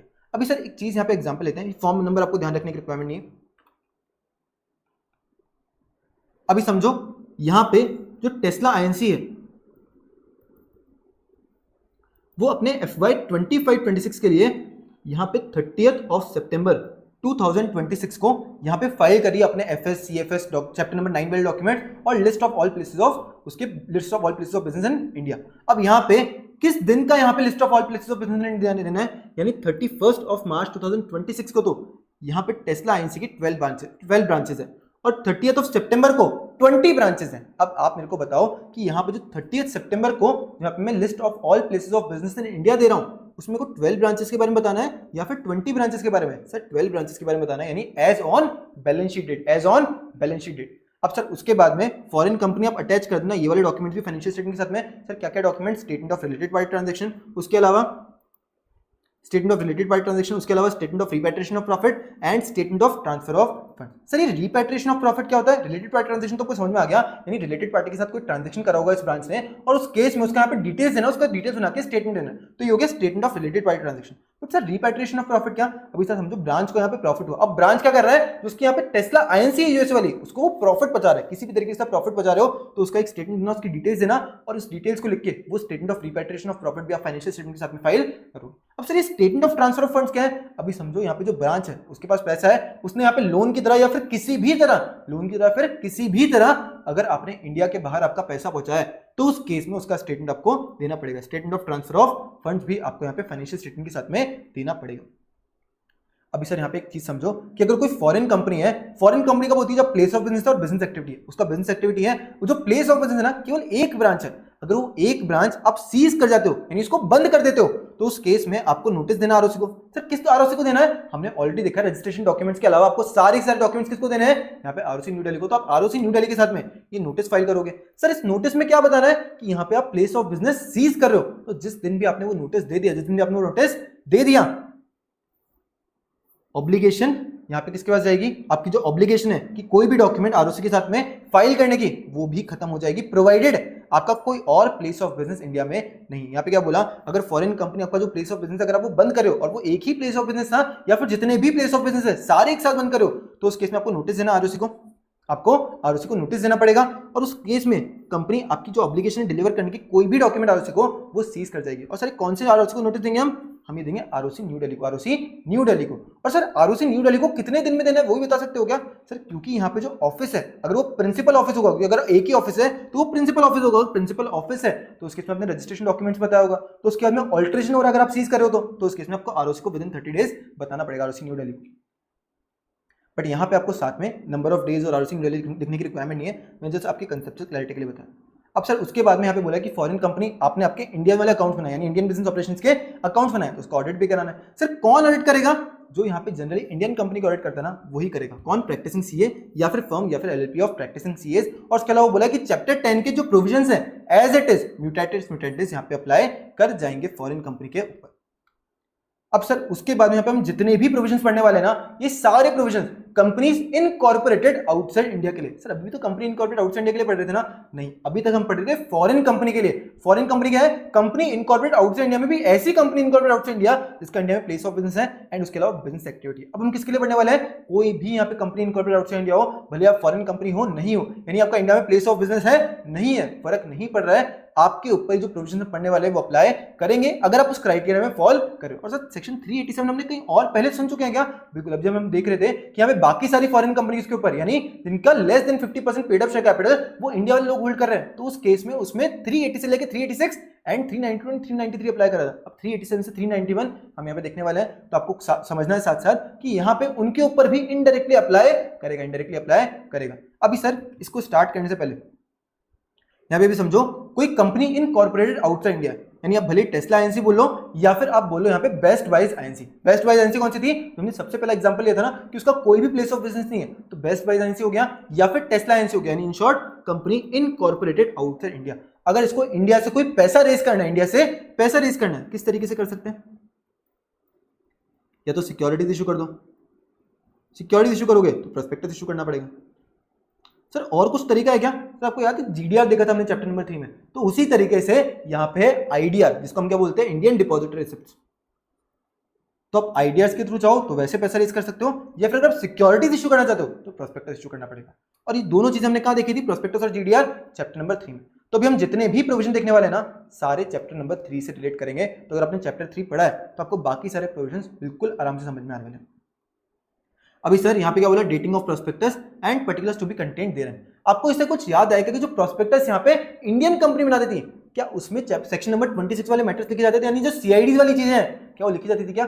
बिल्कुल। तो वही यहीं पे बोला हुआ है कि अगर कंपनी इनकॉर्पोरेट आउटसाइड इंडिया भले आपका प्लेस ऑफ बिजनेस इंडिया में है नहीं है, अगर आप चाहते हो प्रोस्पेक्टस इशू करना सिक्योरिटीज ऑफर करते हुए इंडिया में, तो उस केस में आप कर पाओगे प्रोवाइडेड आपने उस प्रोस्पेक्टस के ऊपर डेट डाल रखी है और साइन कर रखा है, डेटेड एंड साइंड है। उसके अलावा सेक्शन 26 वाली जितने भी मैटर्स हैं सब उसमें लिखे हुए हैं, यानी वो सीआईडीज वाली चीजें लिखी हुई हैं। अब सर उसके बाद में यहाँ पे बोला है फॉरेन कंपनी के लिए हम एडिशनली थोड़ी चीजें बता रहे हैं जो आपको लिखनी पड़ेगी। सर ये क्यों लिखनी पड़ेगी? अब एक चीज समझना कि कोई कंपनी इनकॉर्पोरेटेड आउटसाइड इंडिया, जरूरी नहीं है उसका इंडिया में प्लेस ऑफ बिजनेस है, यहाँ पे हो सकता है उसका प्लेस ऑफ बिजनेस नहीं है, वो इंडिया के बाहर की कंपनी है। तो यहाँ पे बोला जा रहा है, कंपनी ने बोला कि यार आप यहाँ पे पॉसिबल है ना कि हो सकता है आप कंपनी सही में हो ही नहीं और यहाँ पे आप पैसा लेने आ रहे हो, तो उस केस में आपको डॉक्यूमेंट्स देने पड़ेंगे ताकि यहाँ पे जो लोग हैं वो एक तो इन डॉक्यूमेंट्स को पढ़ सके, सोच समझ के अपना पैसा लगाएं, और उसके अलावा हम भी वेरीफाई कर सके कि क्या आप एक्चुअल में कंपनी इनकॉर्पोरेट आउटसाइड इंडिया हो या फिर नहीं हो, और अगर हो भी तो किस दिन इनकॉर्पोरेट हुए हो, कहीं 1-2 दिन इनकॉर्पोरेट हुए हो और आप यहाँ पे इंडिया में पैसा लेने आ गए।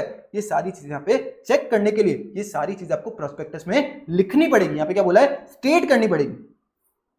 और यहाँ पे आपको इसके पर्टिकुलर स्टेट करना है। क्या करना है? पर्टिकुलर यानी इंपॉर्टेंट जो इन्फॉर्मेशन है वो स्टेट करनी है। सर किस किस चीज़ की? सबसे पहला इंस्ट्रूमेंट जो कि डिफाइन करे कंपनी का कॉन्स्टिट्यूशन, यानी कंपनी इनकॉर्पोरेटेड आउटसाइड इंडिया, आपका एमओए होगा तो वो दे देना। अगर या फिर चार्टर या फिर जो भी आप बोलते हो उधर जो कॉन्स्टिट्यूशनल डॉक्यूमेंट्स को जो भी बोलते हो उसके पर्टिकुलर्स मतलब इंपॉर्टेंट डिटेल्स आप इस प्रोस्पेक्टस में लिख देना। उसके अलावा जिस इनेक्टमेंट या फिर प्रोविजन में आप इनकॉर्पोरेट हुए हो उसके पर्टिकुलर्स लिख देना, यानी बता देना कि आप कौन से इनेक्टमेंट या फिर प्रोविजन में इनकॉर्पोरेट हुए हो। अब यहाँ पे इससे ये चीज तो समझ में आ जाएगी कि कंपनी एक्चुअल में है क्या, कॉन्स्टिट्यूशनल डॉक्यूमेंट से क्या समझ में आ रहा है, इसका क्या ऑब्जेक्टिव है, इसका क्या इंटरनल रूल्स है, और क्या कंपनी एक्चुअल में है क्या। अगर एक्चुअल में तभी कॉन्स्टिट्यूशनल डॉक्यूमेंट होगा। उसके अलावा इनेक्टमेंट ऑफ प्रोविजन के थ्रू भी हमको समझ में आएगा। और इसके अलावा बोला कि हम यहाँ पे तो आपने पर्टिकुलर्स बताए, यहाँ पे क्या बताए? पर्टिकुलर्स बताए। बट अगर किसी भी पर्सन को उसको पूरा के पूरे डॉक्यूमेंट्स को पढ़ना है तो उस केस में आप इंडिया का एक एड्रेस बताओ जहां पे उस इंस्ट्रूमेंट को और या फिर उस इनेक्टमेंट या फिर प्रोविजन को ओरिजिनली या फिर उसकी किसी कॉपी को हम इंस्पेक्ट कर सके। बट अगर वो स्पेनिश लैंग्वेज में तो अगर स्पेनिश लैंग्वेज में तो आपको एक सर्टिफाइड ट्रांसलेशन इंग्लिश लैंग्वेज उस जगह प्रोवाइड करनी पड़ेगी। उसके अलावा date of incorporation and country in which such company was incorporated, यानी आपका इनकॉर्पोरेशन का डेट क्या है और किस कंट्री में आप इनकॉर्पोरेट हुए, यानी कि एक दो दिन तो नहीं हुए इनकॉर्पोरेट हुए। अगर एक दो दिन भी हुए तो ये तीन चीजें तो होगी। तो इस केस में यहाँ पे बोला अगर एक दो दिन भी हुए हैं तो हम डेट ऑफ इनकॉर्पोरेशन मांगेंगे, कंट्री इन विच आप इनकॉर्पोरेट हो वो मांगेंगे, ताकि हमको समझ में आ जाए कि आप किस दिन इनकॉर्पोरेट हो। उसके अलावा weather company has place of business in India, यानी कि कंपनी का इंडिया में प्लेस ऑफ बिजनेस है क्या। अगर है तो उस केस में एड्रेस देना प्रिंसिपल ऑफिस इन इंडिया का। किसका? प्रिंसिपल ऑफिस क्या? प्रिंसिपल प्लेस ऑफ बिजनेस ही है, यानी प्रिंसिपल ऑफिस इन इंडिया का आप एड्रेस दे देना अगर कंपनी का इंडिया में प्लेस ऑफ बिजनेस है। अब यहाँ पे क्या बोला, जो ए बी और सी है वो आपको देने की रिक्वायरमेंट नहीं प्रोस्पेक्टस में। अगर आपको बिजनेस करते हुए 2 साल से ज्यादा हो गए तो नॉट रिक्वायर्ड। अगर 2 साल से ज्यादा हो गए हैं तो बिजनेस करते हैं। A, B and C are not required if prospectus issued more than 2 years after commencement of business. Business करते हुए 2 साल से ज्यादा हो गए तो हमको कॉन्फिडेंस आ रहा है कि आप केवल और केवल यहाँ पे फ्रॉड करने के हिसाब से पैसा लेने नहीं आए, यानी आप एक्चुअल में कंपनी हो जो कि एक्चुअल में बिजनेस कर रही है और आप फिर पैसा लेने आए तो उस केस में हमको थोड़ा डर कम है। बट उस केस में भी आपको ये 2 चीजें तो बतानी पड़ेगी। ये जो स्टार्टिंग की A, B और C है उससे हम आपको डालने के लिए मना कर रहे हैं, वो स्टेट का मत करना भले, बट आपको D और E वाली चीजें तो स्टेट करनी पड़ेगी प्रोस्पेक्टस में। और यहाँ पे क्या है? स्टेट करना, यानी आपको प्रोस्पेक्टस में लिखना ही ये वाली चीजें। अभी मैं इतना स्टेट पे जोर क्यों डाल रहा हूं, क्योंकि हम अभी आगे देखेंगे कौन सी डॉक्यूमेंट्स एनेक्स करने हैं। तो जब भी आपको क्वेश्चन आता है एनेक्स करने का तो आपको आगे वाली चीजें लिखनी है, बट जब भी अगर आपको क्वेश्चन आ रहा है स्टेट क्या चीजें करनी है तो स्टेट में वाली चीजें है। अब सर उसके बाद आपको सर चैप्टर नंबर 3 में हमने एक चीज पढ़ी थी कि आप जब भी एप्लीकेशन फॉर्म दे रहे हो किसी पर्सन को आपकी सिक्योरिटी सब्सक्राइब करने के लिए तो प्रोस्पेक्टस के साथ देना पड़ेगा। वही चीज यहाँ पे लिखी हुई, form of application for securities shall be issued along with valid prospectus, यानी आप एप्लीकेशन फॉर्म दे रहे हो ना तो वैलिड प्रोस्पेक्टस साथ में देना। बट यहाँ पे इसका एक एक्सेप्शन था चैप्टर नंबर 3 में। क्या था सर? अगर अंडर राइटर को आप इशू करो फॉर्म ऑफ एप्लीकेशन, किसको? अंडर राइटर को, तो अंडर राइटर तो ऑलरेडी यहाँ पे सारी चीजें चेक करके आएगा, क्योंकि वो इतना बड़ा रिस्क ले रहा है तो वो तो सारी चीजें चेक करके आएगा। उसको आप वैलिड प्रोस्पेक्टस नहीं भी दोगे तो भी चलेगा, except for invitation to underwriter, यानी form can be issued to underwriter without prospectus. उसके अलावा क्या बोला है कि जो सेक्शन है ये अप्लाई नहीं करेगा। क्या सेक्शन अप्लाई नहीं करेगा? मतलब आपको प्रोस्पेक्टस में सारी चीजें लिखने की जरूरत नहीं है, आपको एप्लीकेशन फॉर्म के साथ में यहाँ पे वैलिड प्रोस्पेक्टस देने की रिक्वायरमेंट नहीं है। अब ये कौन से केस में अप्लाई नहीं करेगा ये भी आपने पढ़ा हुआ है। सर क्या लिखा है यहाँ पे कि अगर आप जो सिक्योरिटी वो इशू कर रहे हो आपके एग्जिस्टिंग मेंबर और डिबेंचर होल्डर को, सर उनको तो कंपनी के बारे में ऑलरेडी सब कुछ पता है ना, फिर प्रोस्पेक्टस में सारी चीजें लिखने की रिक्वायरमेंट नहीं। या फिर आप जो सिक्योरिटीज इशू कर रहे हो वो यूनिफॉर्म यानी as it is same to same है प्रीवियसली इशूड सिक्योरिटीज के साथ, और वो भी वो सिक्योरिटीज प्रीवियसली इशूड जो कि आरएससी यानी रिकॉग्नाइज्ड स्टॉक एक्सचेंज पे लिस्टेड है, यानी यहां पे हम क्या बोल रहे हैं? कोटेड है, लिस्टेड है या फिर कोटेड है। जो सिक्योरिटीज आप इशू कर रहे हो वो यूनिफॉर्म है प्रीवियसली इशूड सिक्योरिटी से, और वो previously issued securities recognized stock exchange पे कोटेड है। बट यहां पे एक और चीज बोली कि जो सेकंड वाला केस है ना उसमें आप भले ही प्रोस्पेक्टस में बाकी चीजें इंक्लूड करो मत करो फर्क नहीं पड़ेगा, बट प्रोस्पेक्टस डेटेड होना चाहिए, यानी इसमें डेट तो आप फिर भी डाल देना, but requirement of prospectus to be dated shall continue to apply. अब सर एक्सपर्ट कंसेंट ये भी हमने कहां पढ़ा था? चैप्टर नंबर 3 में। अब यहां पे क्या बोला है कि कंपनी इनकॉर्पोरेटेड आउटसाइड इंडिया, भले आपका इंडिया में प्लेस ऑफ बिजनेस है नहीं है, आप फिर भी प्रोस्पेक्टस इशू कर पाओगे। बट अगर आप ये चीजें कर रहे हो तो उस केस में आप प्रोस्पेक्टस इशू नहीं कर पाओगे। Prospectus offering securities of company incorporated outside India, भले उसका प्लेस ऑफ बिजनेस है नहीं है, shall not be issued in following case. अगर आप इन कंडीशन में फॉल कर रहे हो तो आप यहां पे फिर प्रोस्पेक्टस इशू नहीं कर पाओगे। सर क्या बोल रहा है कंडीशन?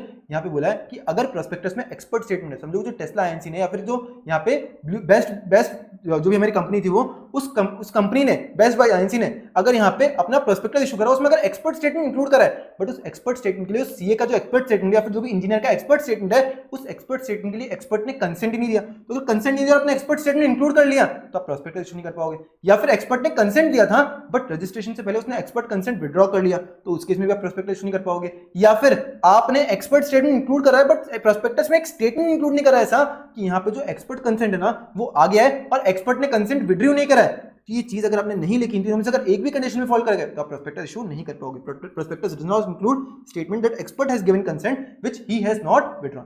अब सर दूसरा केस क्या है, यहाँ पे बोला अगर प्रोस्पेक्टस बाइंड नहीं कर रहा है सेक्शन 33 एंड सेक्शन 40 के अंदर, तो उस केस में भी आप प्रोस्पेक्टस इशू नहीं कर पाओगे। तो सेक्शन 33 किसकी बात करता है? इशू ऑफ एप्लीकेशन फॉर्म की, जो हम ऑलरेडी पढ़ चुके हैं कि आपको फॉर्म ऑफ एप्लीकेशन के साथ में यहाँ पे वैलिड प्रोस्पेक्टस देना पड़ेगा, तो वही चीज के लिए यहाँ पे प्रोस्पेक्टस बाइंड करना चाहिए। और उसके अलावा सेक्शन 40 क्या बोलता है? Securities to be dealt in RSC. ये सेक्शन 40 क्या बोलता था? सेक्शन 40 बोलता था कि अगर आप रिकॉग्नाइज्ड स्टॉक एक्सचेंज को एप्लीकेशन करो, सारे के सारे जिसमें भी आप अप्लाई करो, सारे से आपको परमिशन आना चाहिए कि आप अपनी सिक्योरिटी उधर डील कर पाओगे। तो यहाँ पे इस चीज के लिए, इस सेक्शन के लिए ये प्रोस्पेक्टस बाइंड करना चाहिए। और उसके बाद बोला कि हम मान लेंगे कि एक्सपर्ट स्टेटमेंट आपकी इसमें प्रोस्पेक्टस में इंक्लूडेड है, भले आप पूरा का पूरा रिपोर्ट या फिर मेमोरेंडम फेस ऑफ प्रोस्पेक्टस में डाल दो या फिर आप केवल रेफरेंस भी दे रहे हो ना प्रोस्पेक्टस में, हम मान लेंगे कि प्रोस्पेक्टस में यहाँ पे एक्सपर्ट स्टेटमेंट इंक्लूडेड है। सर ऐसा स्टेटमेंट क्यों लिखा है? अब एक चीज समझो, यहाँ पे जो टेस्ला एजेंसी वो इतनी होशियार है, वो बोल रही है कि यहाँ पे हम एक काम करते हैं, रिपोर्ट और मेमोरेंडम पूरा नहीं डालते हैं, हम एक काम करते हैं केवल एक रेफरेंस दे देते हैं कि किसी को भी एक्सपर्ट स्टेटमेंट पढ़ना ना, वो इस जगह पे जाके पढ़ लेना, इस लिंक पे जाके पढ़ लेना। तो उस केस में अगर आप रेफरेंस भी दे रहे हो, हम मान लेंगे कि यहाँ पे इस प्रोस्पेक्टस में आपका एक्सपर्ट स्टेटमेंट इंक्लूडेड है और इस केस में आपको एक्सपर्ट कंसेंट देना पड़ेगा और ये स्टेटमेंट इंक्लूड करना पड़ेगा। तो यानी आप चाहो तो पूरा का पूरा रिपोर्ट मेमोरेंडम दे दो फेस ऑफ प्रोस्पेक्टस पे, या फिर केवल रेफरेंस भी दोगे तो भी हम क्या मान लेंगे? एक्सपर्ट स्टेटमेंट इंक्लूडेड है प्रोस्पेक्टस में, एक्सपर्ट स्टेटमेंट इंक्लूडेड है प्रोस्पेक्टस में। अब सर रजिस्ट्रेशन ऑफ प्रोस्पेक्टस, ये भी हमने कहा देखा था चैप्टर नंबर 3 में। अब सर रजिस्ट्रेशन ऑफ प्रोस्पेक्टस क्या बोलता है कि आपको आरओसी के साथ में प्रोस्पेक्टस को फाइल करना पड़ेगा।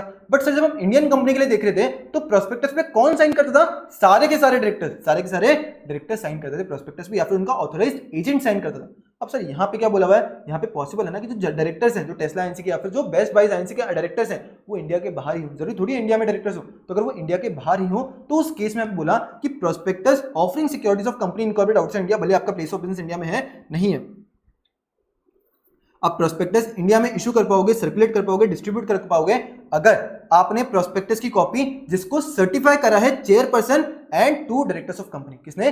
2 डायरेक्टर्स, सारे डायरेक्टर्स नहीं बोला, आपके बोला है चेयरपर्सन एंड 2 डायरेक्टर्स ने साइन करा। बट सर यहाँ पे साइन वो लोग कर रहे हैं, बट मैनेजिंग बॉडी का रेजोल्यूशन तो होना चाहिए ना। यानी इंडिया में क्या होता है managing body? Board of director. तो वहां पे तो अगर सारे के सारे डायरेक्टर साइन कर रहे थे तो यहाँ पे रेजोल्यूशन की रिक्वायरमेंट नहीं था, बट क्योंकि यहाँ पे केवल 2 डायरेक्टर साइन कर रहे हैं और एक चेयरपर्सन साइन कर रहा है, तो यहाँ पे क्या बोला, जो आपकी मैनेजिंग बॉडी है उसका रेजोल्यूशन आना चाहिए, उसके बाद में आप यहाँ पे सर्टिफाई करो that prospectus is approved by managing bodies resolution. अब सर यहाँ पे मैनेजिंग बॉडी क्या है? इंडिया में जैसे बोर्ड डायरेक्टर है, तो अगर आपकी कंट्री में जो भी होता है वो बोर्ड डायरेक्टर की जगह पे जो भी मैनेजिंग बॉडी है उसका यहाँ पे रेजोल्यूशन होना चाहिए। और यहाँ पे आप क्या करोगे? इसको फाइल कर दोगे, डिलीवर कर दोगे आरओसी के साथ में रजिस्ट्रेशन के लिए। और उसके बाद में आपका जो प्रोस्पेक्टस है उसके फेस पे लिख देना कि एक कॉपी डिलीवर हो गई है, एक कॉपी डिलीवर हो गई है आरओसी को। अब सर उसके बाद में यहाँ पे क्या है, कौन कौन से डॉक्यूमेंट्स आपको प्रोस्पेक्टस के साथ एनेक्स करने हैं। ऊपर क्या देखा था हमने? ऊपर हमने देखा था क्या स्टेट करना है, ऊपर हमने क्या देखा था? क्या स्टेट करना है। यहाँ पे हम क्या देख रहे हैं? क्या एनेक्स करना है। एनेक्स करना मतलब साथ में क्या चीज आपको चिपका के देनी है, यानी क्या स्टेपल करके आपको सबको देना है। तो प्रोस्पेक्टस के साथ में आपको जो कंसेंट है सेक्शन 388 वाला है, जो एक्सपर्ट कंसेंट है वो तो देना ही है, और साथ में जो हम डॉक्यूमेंट्स दिखने वाले हैं वो डॉक्यूमेंट भी आपको देने पड़ेंगे। अब यहाँ पे क्या बोला है? Copy of contract of appointment of MD या फिर manager if contract is not in writing a memorandum giving full particular shall be annex. यहाँ पे क्या बोला कि टेस्ला एजेंसी अगर आप यहाँ पे प्रोस्पेक्टस इशू कर रहे हो तो प्रोस्पेक्टस के साथ में जो आपका एमडी या फिर मैनेजर हम अज्यूम करते हैं इलॉन मस्क, तो इलॉन मस्क के साथ में आपका जो भी कॉन्ट्रैक्ट है, जो भी कॉन्ट्रैक्ट है अपॉइंटमेंट का, वो आप दे देना। सर कॉन्ट्रैक्ट से क्या होगा? हमको पता लगेगा उसके क्या टर्म्स हैं, कितना रेम्यूनरेशन मिल रहा है, क्या राइट्स है, क्या ड्यूटीज है, क्या पावर्स है, सारी चीजें हमको पता लगेगी एमडी और मैनेजर के बारे में, तब वो कॉन्ट्रैक्ट ऑफ अपॉइंटमेंट देना। बट सर यहाँ पे बोल रहे हैं कि जो इलॉन मस्क है ना उसके साथ में राइटिंग में कुछ भी कॉन्ट्रैक्ट ऑफ अपॉइंटमेंट में एंटर ही नहीं करा, तो उस केस में क्या करें? उस केस में आप अगर राइटिंग में नहीं है तो एक मेमोरेंडम बनाओ, यानी एक नोट बनाओ, और उस नोट में सारे के सारे पर्टिकुलर्स लिखो और फिर उस नोट को यानी उस मेमोरेंडम को आप एनेक्स कर दें। उसके अलावा copy of other material contract जो कि आपने ऑर्डिनरी कोर्स ऑफ बिजनेस में एंटर नहीं करा, जो कि आपने एंटर करा है लास्ट 2 ईयर्स में, ये तीनों चीजें कंप्लाई होनी चाहिए, यानी मटेरियल कॉन्ट्रैक्ट है, उसके अलावा not an ordinary course of business है, और उसके अलावा लास्ट 2 ईयर्स में करा है, लास्ट ईयर्स में एंटर करा है, ऐसे कॉन्ट्रैक्ट की कॉपी आप दे देना। यानी टेस्ला एनसी है, उसका इंडिया में ब्रांच है, वो यहाँ पे बिल्डिंग परचेज और सेल करने का ट्रांजेक्शन कर रही है, उसका काम क्या, ऑर्डिनरी कोर्स ऑफ बिजनेस क्या, कार्ड्स वगैरह सेल करना। तो अगर आप ऐसा ट्रांजेक्शन करो, वो मटेरियल कॉन्ट्रैक्ट है अगर, और वो लास्ट 2 ईयर्स में करा है, तो उस केस में आपको उस कॉन्ट्रैक्ट की कॉपी देनी पड़ेगी, उस कॉन्ट्रैक्ट की कॉपी देनी पड़ेगी, ताकि जो प्रोस्पेक्टस जो लोग देख रहे हैं, जो पढ़ रहे हैं, वो यहाँ पे सोच समझ के पैसा लगाए कि कंपनी ऐसे वाले ट्रांजैक्शन भी कर रही है। उसके अलावा पावर ऑफ अटॉर्नी की कॉपी देना। सर पावर ऑफ अटॉर्नी कब, ये 2 डायरेक्टर हैं, हो सकता है ना 2 डायरेक्टर भी साइन करने के लिए थोड़ी इंडिया आएंगे, समझो यहाँ पे टेस्ला एनसी उसके सारे डायरेक्टर इंडिया के बाहर है, वो साइन करने थोड़ी यहाँ पे इंडिया आएंगे। तो उस केस में अगर 2 डायरेक्टर आप चाहो तो आप भी ऑथराइज एजेंट अपॉइंट कर सकते हो, और फिर वो साइन कर देगा प्रोस्पेक्टस पे आपके बिहाफ पे। बट यहाँ पे अगर आपने ऑथराइज एजेंट अपॉइंट करा तो पावर ऑफ अटॉर्नी दी होगी, तो जो पावर ऑफ अटॉर्नी है उसकी कॉपी आप यहाँ पे आरओसी के साथ में, प्रोस्पेक्टस साथ में एनेक्स करोगे if prospectus is signed by authorised agent of directors. उसके अलावा कॉपी ऑफ अंडरराइटिंग एग्रीमेंट। अब अंडरराइटर सारी चीजें देख दुखा के यहाँ पे अंडरराइटिंग एग्रीमेंट में एंटर करता है, तो जो अंडरराइटिंग एग्रीमेंट है इसकी कॉपी दे देना। उसके अलावा एक्सपर्ट का जो कंसेंट है प्रोस्पेक्टस के लिए, वो भी आप यहाँ पे एनेक्स करोगे। और सर जो एक्सपर्ट कंसेंट है वो यहाँ पे आईसीए ने 2 बार यहाँ पे कंटिन्यू यहाँ पे 2 बार रिपीट करें, यहाँ पे एक्सपर्ट कंसेंट यहाँ पे भी लिखा हुआ है, और इस पैराग्राफ के स्टार्टिंग में भी एक्सपर्ट कंसेंट लिखा हुआ है। अब सर उसके बाद में प्रोस्पेक्टस के सारे प्रोविजन तो बताएं, बट सर आज की डेट पे क्या डायरेक्ट सिक्योरिटीज कोई भी कंपनी इशू कर सकती है क्या कोई भी कंट्री की दूसरी कंट्री में, यानी यहाँ पे अगर कोई फॉरेन कंपनी है या फिर कोई कंपनी इनकॉर्पोरेट आउटसाइड इंडिया है, क्या वो इंडिया में डायरेक्ट सिक्योरिटीज इशू कर सकती है क्या? नहीं सर, डायरेक्ट सिक्योरिटीज आज की डेट पे कोई इशू नहीं कर सकता है, भले ही यहाँ पे प्रोस्पेक्टस की प्रोविजन दे रखे हैं, बट आज की डेट पे अलाउड नहीं है। यानी अगर यहाँ पे टेस्ला एनसी या फिर बेस्ट बाय एनसी चाहे भी तो डायरेक्ट अपने शेयर्स इंडिया में इशू नहीं कर सकता। फिर किस तरीके से पैसा रेज करेंगे? सर आईडीआर के थ्रू कर सकते हो। सर आईडीआर के थ्रू कैसे करेंगे? जो हमने जीडीआर भरा था ना, बस उस जीडीआर को उल्टा कर दो, जीडीआर को जस्ट उल्टा कर दो। यानी फॉर एग्जांपल यहाँ पे टेस्ला एनसी है, यहाँ पे अगर टेस्ला एनसी है और टेस्ला एनसी अगर आपको पैसा रेज करना है इंडिया से, तो आप डायरेक्ट सिक्योरिटीज तो इशू कर नहीं सकते, तो उस केस में अपनी सिक्योरिटीज इशू कर दो डोमेस्टिक डिपॉजिटरी बैंक को। हम यहाँ पे एग्जांपल ले लेते हैं आईसीआईसीआई बैंक। यानी आप अपनी सिक्योरिटीज किसको दोगे? अपनी सिक्योरिटीज आईसीआईसीआई बैंक को देना, और फिर आईसीआईसीआई बैंक आईडीआर इशू कर देगा इंडिया में आईडीआर इशू कर देगा, और जो आईडीआर लेगा उससे पैसा आएगा आईसीआईसीआई बैंक को, और फिर आईसीआईसीआई बैंक आप यहाँ पे टेस्ला आईएनसी को भी पैसा पे कर देना। बट सर यहाँ पे जो सिक्योरिटीज होगी, जो आईडीआर होंगे, ये रुपीज में होंगे या फिर डॉलर्स में होंगे? सर ये रुपीज में होंगे। बट सर जो टेस्ला आईएनसी का यहाँ पे सिक्योरिटी होगा वो रुपीज में होगा, डॉलर में होगा? वो डॉलर में होगा। और सर जो रुपीज, ये जो आईडीआर है, इसकी वैल्यू किसके बेस पे फ्लक्चुएट होगी? इन सिक्योरिटी के बेसिस पे, इन टेस्ला आईएनसी वाली सिक्योरिटी के बेसिस पे। यानी सर यहाँ पे जो आईडीआर है उसको कौन क्रिएट कर रहा है? यहाँ पे टेस्ला आईएनसी ने सिक्योरिटी दिया है, और आईसीआईसीआई बैंक ने, यानी डोमेस्टिक डिपॉजिटरी बैंक ने, उसने यहाँ पे आईडीआर क्रिएट किया है। किसने क्रिएट किया है? यहाँ पे डोमेस्टिक डिपॉजिटरी बैंक ने। बट ऑथराइज किसने किया? ये टेस्ला आईएनसी ने। और किसने इशू करवाया? टेस्ला आईएनसी ने, यानी कंपनी इनकॉर्पोरेटेड आउटसाइड इंडिया ने। तो इंडियन डिपॉजिटरी रिजर्व मतलब ऐसा इंस्ट्रूमेंट जो कि क्रिएट किया है डोमेस्टिक डिपॉजिटरी ने इंडिया में, यानी Indian value domestic depository bank ने, और उसके अलावा उसको ऑथराइज किया है कंपनी इनकॉर्पोरेटेड आउटसाइड इंडिया ने, टेस्ला आईएनसी ने, या फिर आप बोल सकते हो बेस्ट बाय एजेंसी ने, और who is making issue of such depository receipt, और वही यहाँ पे इशू करवा रही है उस डिपॉजिटरी रिसिप्ट को। अब यहाँ पे बोला जो कंपनी इनकॉर्पोरेटेड आउटसाइड इंडिया, अगर आप आईडीआर इशू करो, यानी कौन सी कंपनी? टेस्ला आईएनसी या फिर बेस्ट बाय एजेंसी, अगर आप आईडीआर इशू करो तो उस केस में आपको कंप्लाई करना पड़ेगा rule 13 of companies registration of foreign companies rule 2014 से, सेबी आईसीडीआर रेगुलेशन 2009 से, एंड आरबीआई डायरेक्शन से।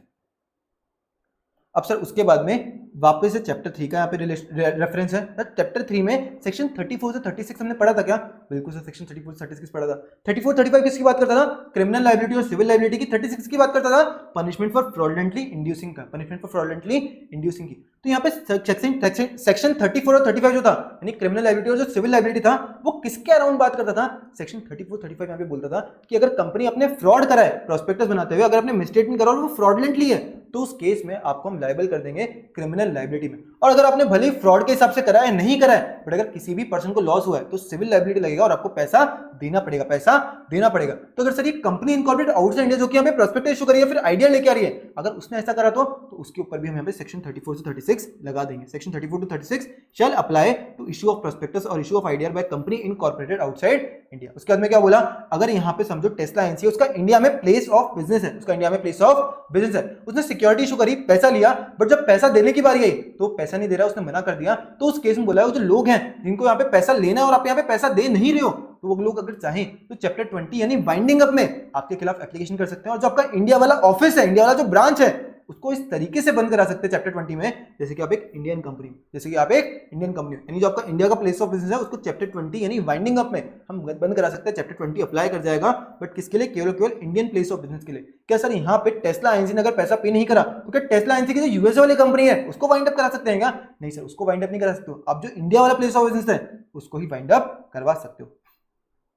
अब सर यहाँ पे सेक्शन दे रखा है, जो ये जो सेक्शन है ये पूरी तरीके से दे भी नहीं रखा और पूरी तरीके से हटा भी नहीं रखा है, और ये सेक्शन इतना इंपॉर्टेंट नहीं है। अब यहाँ पे क्या बोला हुआ है कि कंपनी जो कि इस एक्ट के अंदर रजिस्टर्ड हुई, यानी जो यहाँ पे इंडियन कंपनी है और जो ऐसी कंपनी जो कि इनकॉर्पोरेट हुई है ऐसे जुरिसडिक्शन में जिसको सीजी ने नोटिफाई करा है, तो कंपनी आपके बीच में मर्जर एंड अमैल्गमेशन हो सकता है, बट आपके बीच में मर्जर एंड अमैल्गमेशन जो हो रहा है ना उसके लिए आपको कहां से कंप्लाई करना पड़ेगा? चैप्टर 15 से। चैप्टर 15 क्या है सर? वो आप फाइनल में पढ़ोगे, तो चैप्टर नंबर 15 के अकॉर्डिंग आपको मर्जर एंड अमैल्गमेशन आप कर सकते हो। कौन? कंपनी जो कि इंडिया वाली है और उसके अलावा ऐसी कंपनी जो कि उस जुरिसडिक्शन में है जिसको नोटिफाई करा है सीजी ने। और सेंट्रल गवर्नमेंट अगर चाहे तो इन कंसल्टेशन विद आरबीआई वो इसके लिए रूल्स बना सकता है, उसके अलावा सब्जेक्ट टू अबव प्रोविजन यानी ऊपर वाले प्रोविजन को ध्यान रखते हुए कंपनी जो कि इंडिया के बाहर वाली है, अगर आप चाहो तो आप मर्ज हो सकते हो इंडिया वाली कंपनी में, या फिर इंडिया वाली कंपनी भी कंपनी इनकॉर्पोरेटेड आउटसाइड इंडिया में मर्ज हो सकती है। बस क्या करना है आपको? प्रायर अप्रूवल लेना पड़ेगा आरबीआई का। ऊपर वाला तो हमको प्रोसीजर देखना ही है, बस आपको प्रायर अप्रूवल लेना पड़ेगा आरबीआई का। और उस केस में आप पेमेंट कैसे कर पाओगे? या तो कैश के थ्रू कर दो, या फिर डिपॉजिट रिसिप्ट के थ्रू कर दो, या फिर आधा आधा, या फिर जिस भी रेशो में चाहो, आधा कैश कर दो आधा डिपॉजिट रिसिप्ट कर दो। बट सर यहाँ पे डायरेक्ट शेयर्स क्यों नहीं बोला है? क्योंकि हमको पता है कि यहाँ पे शेयर एक कंट्री दूसरी कंट्री में डायरेक्ट नहीं दे सकती। इसको एक एग्जांपल से अगर समझते हैं हम, समझो टेस्ला आईएनसी है, टेस्ला आईएनसी क्या है? कंपनी इनकॉर्पोरेटेड आउटसाइड इंडिया और रिलायंस इंडस्ट्रीज लिमिटेड है। तो यहाँ पे क्या बोला? टेस्ला आईएनसी अगर आप चाहो तो आप यहाँ पे रिलायंस इंडस्ट्रीज लिमिटेड में मर्ज हो सकते हो। सर अगर मर्ज हुए तो क्या होगा? तो यहाँ पे टेस्ला आईएनसी का कुछ एग्जिस्टेंस नहीं रहेगा, टेस्ला आईएनसी बिल्कुल बंद हो जाएगी। बट सर जो टेस्ला आईएनसी के शेयर होल्डर्स है उनका क्या? सर आपने ऑलरेडी अकाउंट्स में पढ़ा होगा कि यहाँ पे जो रिलायंस इंडस्ट्रीज लिमिटेड है वो उनको पे करता है। अब सर कैसे पे करेगा? या फिर तो रिलायंस इंडस्ट्रीज लिमिटेड आप वापस आप यहाँ पे चाहो तो कैश दे दो, यहाँ पे अगर चाहो तो आप डिपॉजिट रिसिप्ट दे दो। सर डिपॉजिट रिसिप्ट कौन सी होगी? आईडीआर या फिर जीडीआर? सर यहाँ पे डिपॉजिट रिसिप्ट कौन सी होगी? आईडीआर या फिर जीडीआर? सर यहाँ पे होगी जीडीआर, क्योंकि यहाँ पे अगर इंडिया में आ रही है वो तो उसको हम आईडीआर बोलते हैं, अगर वो यहाँ पे किसी और कंट्री में जा रही है इंडिया की कंपनी की उसको हम क्या बोलते हैं? जीडीआर। तो यहाँ पे शेयर होल्डर्स को आप जीडीआर दे सकते हो या फिर आप दोनों दे सकते हो। बट सर शेयर्स क्यों नहीं? क्योंकि रिलायंस इंडस्ट्रीज लिमिटेड आप यहाँ पे जो टेस्ला आईएनसी यूएसए वाली है तो यूएसए के शेयर होल्डर्स को आप यहाँ पे आपके शेयर्स डायरेक्टली नहीं दे सकते। और उसी तरीके से टेस्ला आईएनसी अगर यहाँ पे रिलायंस इंडस्ट्रीज लिमिटेड यहाँ पे टेस्ला आईएनसी में मर्ज हो रही है, यानी रिलायंस इंडस्ट्रीज लिमिटेड बंद हो रही है, तो उस केस में टेस्ला आईएनसी आप जो आपके शेयर्स है वो इंडिया वाले शेयर होल्डर्स को नहीं दे सकते। तो उस केस में आप भी कैश या फिर आईडीआर या फिर दोनों में आप पेमेंट कर पाओगे। अब से उसके अपने companies failure to comply with provisions of this chapter, ये हमारे इस चैप्टर का लास्ट प्रोविजन है और ये इंपॉर्टेंट है। ये जो पेनल्टी है ये इंपॉर्टेंट है। यहाँ पे क्या बोला है? अगर कंपनी आप इस चैप्टर के किसी भी प्रोविजन से कंप्लाई करने में डिफॉल्ट करते हो, गड़बड़ करते हो, तो उस केस में आपको पनिशमेंट तो लगेगी। कितनी पनिशमेंट लगेगी? फॉरेन कंपनी के ऊपर फाइन 1 लाख से लेकर 3 lakh and additional fine ₹50,000 per day का अगर ये कंटिन्यूइंग ऑफेंस है तो, और इसके अलावा ऑफेंस एंड डिफॉल्ट को कितना? फाइन 25,000 से लेके 5 लाख तक का, 25,000 से लेके 5 लाख तक का। और यहाँ पे एक अलग चीज नोट करना, यहाँ पे मैक्सिमम कितना है फॉरेन कंपनी के लिए? 3 लाख, और यहाँ पे मैक्सिमम कितना है ऑफेंस एंड डिफॉल्ट के लिए?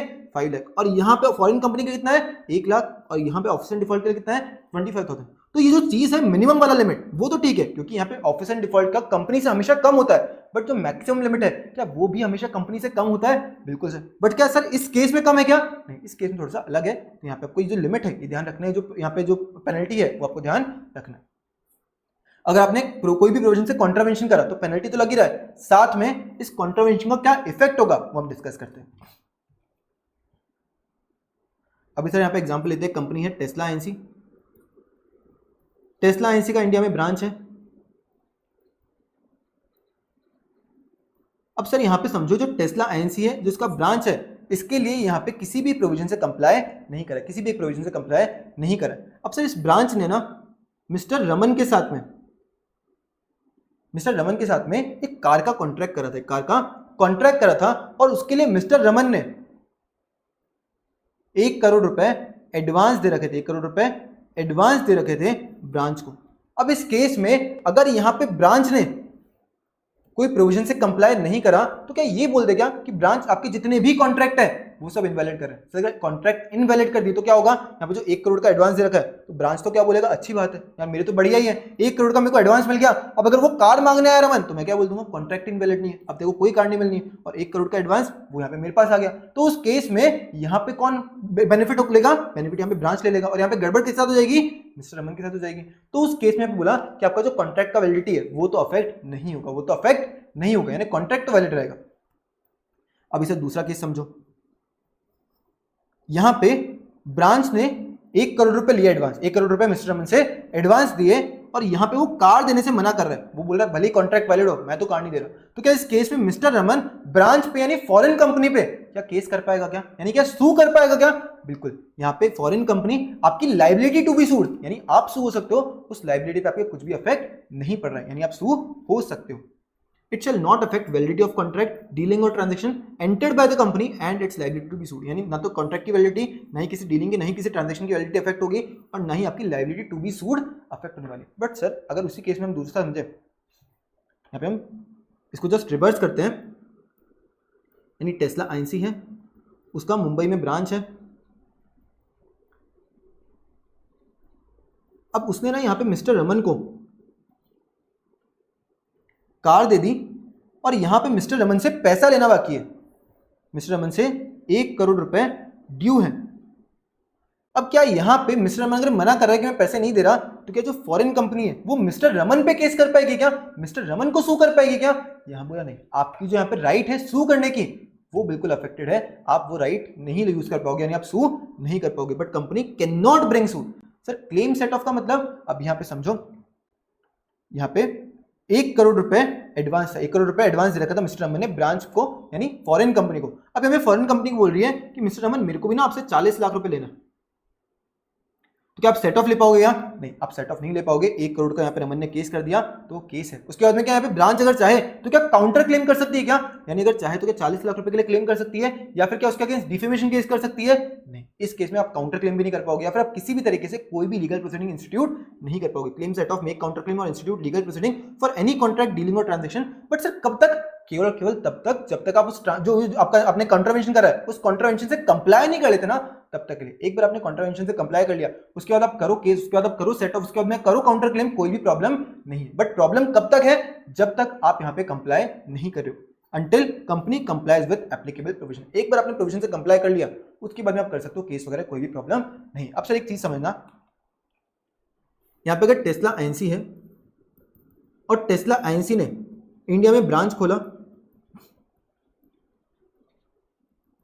और इंडिया में ब्रांच खोलने के बाद में इसने आरओसी सीआरसी के साथ में डॉक्यूमेंट्स ही फाइल नहीं करे, यानी रजिस्ट्रेशन डॉक्यूमेंट्स ही फाइल नहीं करे, ये फॉरेन कंपनी की तरह रजिस्टर ही नहीं, क्या इसके ऊपर पनिशमेंट लगेगा, बिल्कुल सर पनिशमेंट लगेगा। क्या इफेक्ट ऑफ कॉन्ट्रावेंशन आएगा, बिल्कुल आएगा। सर इसके अलावा भी कुछ होना चाहिए क्या, बिल्कुल। यहाँ पे बोला अगर कोई पर्सन कैरी कर रहा है business as foreign company without getting registered as foreign company, यानी वो फॉरेन कंपनी की तरह रजिस्टर ही नहीं हुआ है, तो उस केस में पर्सन यानी फॉरेन कंपनी, आपको हम यहाँ पे इन्वेस्टिगेशन लगाएंगे आपके ऊपर अंडर सेक्शन 210। सर 210 का है वो आप फाइनल में देखोगे, यानी आपको हम इन्वेस्टिगेट कराएंगे अंडर सेक्शन 210 और इन्वेस्टिगेशन के बेसिस पे आपके ऊपर जो भी पेनल्टी लगेगी, जो भी जेल लगेगी वो लगेगी, उससे हमारा कुछ भी लेना देना नहीं है, यानी कॉन्सिक्वेंट एक्शन भी आपके ऊपर हो सकता है। किसके ऊपर, ऐसा पर्सन जो कि कैरी कर रहा है business as foreign company without getting registered as foreign company. आपको हम यहाँ पे इन्वेस्टिगेशन लगाएंगे अंडर सेक्शन 210 और कॉन्सिक्वेंट एक्शन भी होगा, कॉन्सिक्वेंट एक्शन भी होगा। अब यहाँ पे हमने इस चैप्टर को डिटेल में रिवाइज कर लिया है। अब इसमें एज सच कोई क्वेश्चन नहीं जो कि बहुत ट्रिकी है, सारे क्वेश्चन हमने डायरेक्टली इनडायरेक्टली कवर कर लिए हैं। और एक चीज, अगर आपको यहाँ पे कोई बोल रहा है कि प्लेस ऑफ बिजनेस और यहाँ पे एंड है, यानी इसको हम और की तरह पढ़ेंगे एक्सेप्शनल कंस्ट्रक्शन या फिर किसी भी तरीके से, सर नहीं, यहाँ पे आप एंड की तरह पढ़ोगे। अगर आप चाहो तो जो मेरी क्वेश्चन बैंक है उसका फर्स्ट क्वेश्चन पढ़ना, उस फर्स्ट क्वेश्चन का जो भी फर्स्ट पॉइंट है उस फर्स्ट पॉइंट में लिखा हुआ है कि यहाँ पे वो जो कंपनी है उसका यहाँ पे शेयर रजिस्ट्रेशन ऑफिस है, तो यहाँ पे शेयर रजिस्ट्रेशन ऑफिस लिखा हुआ है। तो अगर शेयर रजिस्ट्रेशन ऑफिस, तो इसका मतलब क्या, वो प्लेस ऑफ बिजनेस है। और वहाँ पे क्या पूछा हुआ है कि फॉरेन कंपनी है क्या, तो इस केस में क्या शेयर रजिस्ट्रेशन ऑफिस यानी प्लेस ऑफ बिजनेस, तो फॉरेन कंपनी मान लेगा। अगर हम यहाँ पे और पढ़ेंगे तो हम फॉरेन कंपनी मान सकते हैं। बट वहां पे आंसर में क्या लिखा है, आंसर में लिखा कि आपको फॉरेन कंपनी तभी माननी है अगर आपने बिजनेस एक्टिविटी भी कर रहे हो इंडिया में। अगर आप बिजनेस एक्टिविटी भी कर रहे हो इंडिया में तो फॉरेन कंपनी मान लेना। यहाँ पे ऐसा आंसर लिखा है, यानी आपको यहाँ पे एंड की तरह ही पढ़ना है इसको। आईसीआई इसका एंड ही इंटरप्रिटेशन ले रहा है और आपको इसको एंड की तरह ही पढ़ना है। यानी इसका मतलब क्या हुआ, फॉरेन कंपनी मतलब ऐसी कंपनी जो कि इनकॉर्पोरेट हुई आउटसाइड इंडिया। सबसे पहली कंडीशन क्या है, कंपनी इनकॉर्पोरेट आउटसाइड इंडिया वाली। उसके बाद में प्लेस ऑफ बिजनेस भी इंडिया में होना चाहिए एंड बिजनेस एक्टिविटी भी इंडिया में करनी चाहिए। ये तीनों चीजें होगी ना, तब जाके हम किसी कंपनी को फॉरेन कंपनी बोल सकते हैं, फॉरेन कंपनी बोल सकते हैं। अब यहाँ पे हमने पूरा डिटेल में रिवाइज कर लिया जितने भी प्रोविजन है इस चैप्टर के। अब आपको जैसा भी लेक्चर लगा है उसके लिए प्लीज यहाँ पे मेरे को रिव्यू दे देना। अब रिव्यू कैसे दोगे, आप लोगों के पास मेरा नंबर है ही, वहाँ पे आप मेरे को रिव्यू भेज सकते हो, या फिर आप चाहो तो कमेंट बॉक्स में भी लिख सकते हो। मेरे को बहुत अच्छा लगेगा अगर आप अपने 5 मिनट लगा के 2 मिनट निकाल के मेरे को ये रिव्यू भेज दोगे तो। एंड उसके अलावा अगर आपको इसके अलावा कोई क्वेश्चन में डाउट लग रहा है, वैसे तो कोई भी क्वेश्चन यहाँ पे ट्रिकी नहीं है, बट अगर आपको फिर भी कोई क्वेश्चन में डाउट लग रहा है तो आप मेरे नंबर पर मेरे को क्वेश्चन पूछ सकते हो। मैं आपको डायरेक्ट बता दूंगा कि किस तरीके से आप उसको सही कर सकते हो या फिर क्या उसका इंटरप्रिटेशन है। उसके अलावा अगर आपको इस चैप्टर में कोई भी प्रोविजन में या फिर किसी भी चैप्टर में कोई प्रोविजन में कुछ भी डाउट है, कुछ भी प्रॉब्लम है या फिर कोई भी गाइडेंस की रिक्वायरमेंट है तो आप मेरे को कॉल कर सकते हो, मैसेज कर सकते हो, या फिर किसी भी तरीके से आप मेरे से कनेक्ट कर सकते हो, इंस्टाग्राम या फिर लिंक्डइन के थ्रू भी, तो आप मेरे से कनेक्ट कर सकते हो। मैं विद इन 24 आवर आपका रिप्लाई कर दूंगा। Thank you so much. Radhe Radhe, जय श्री कृष्ण।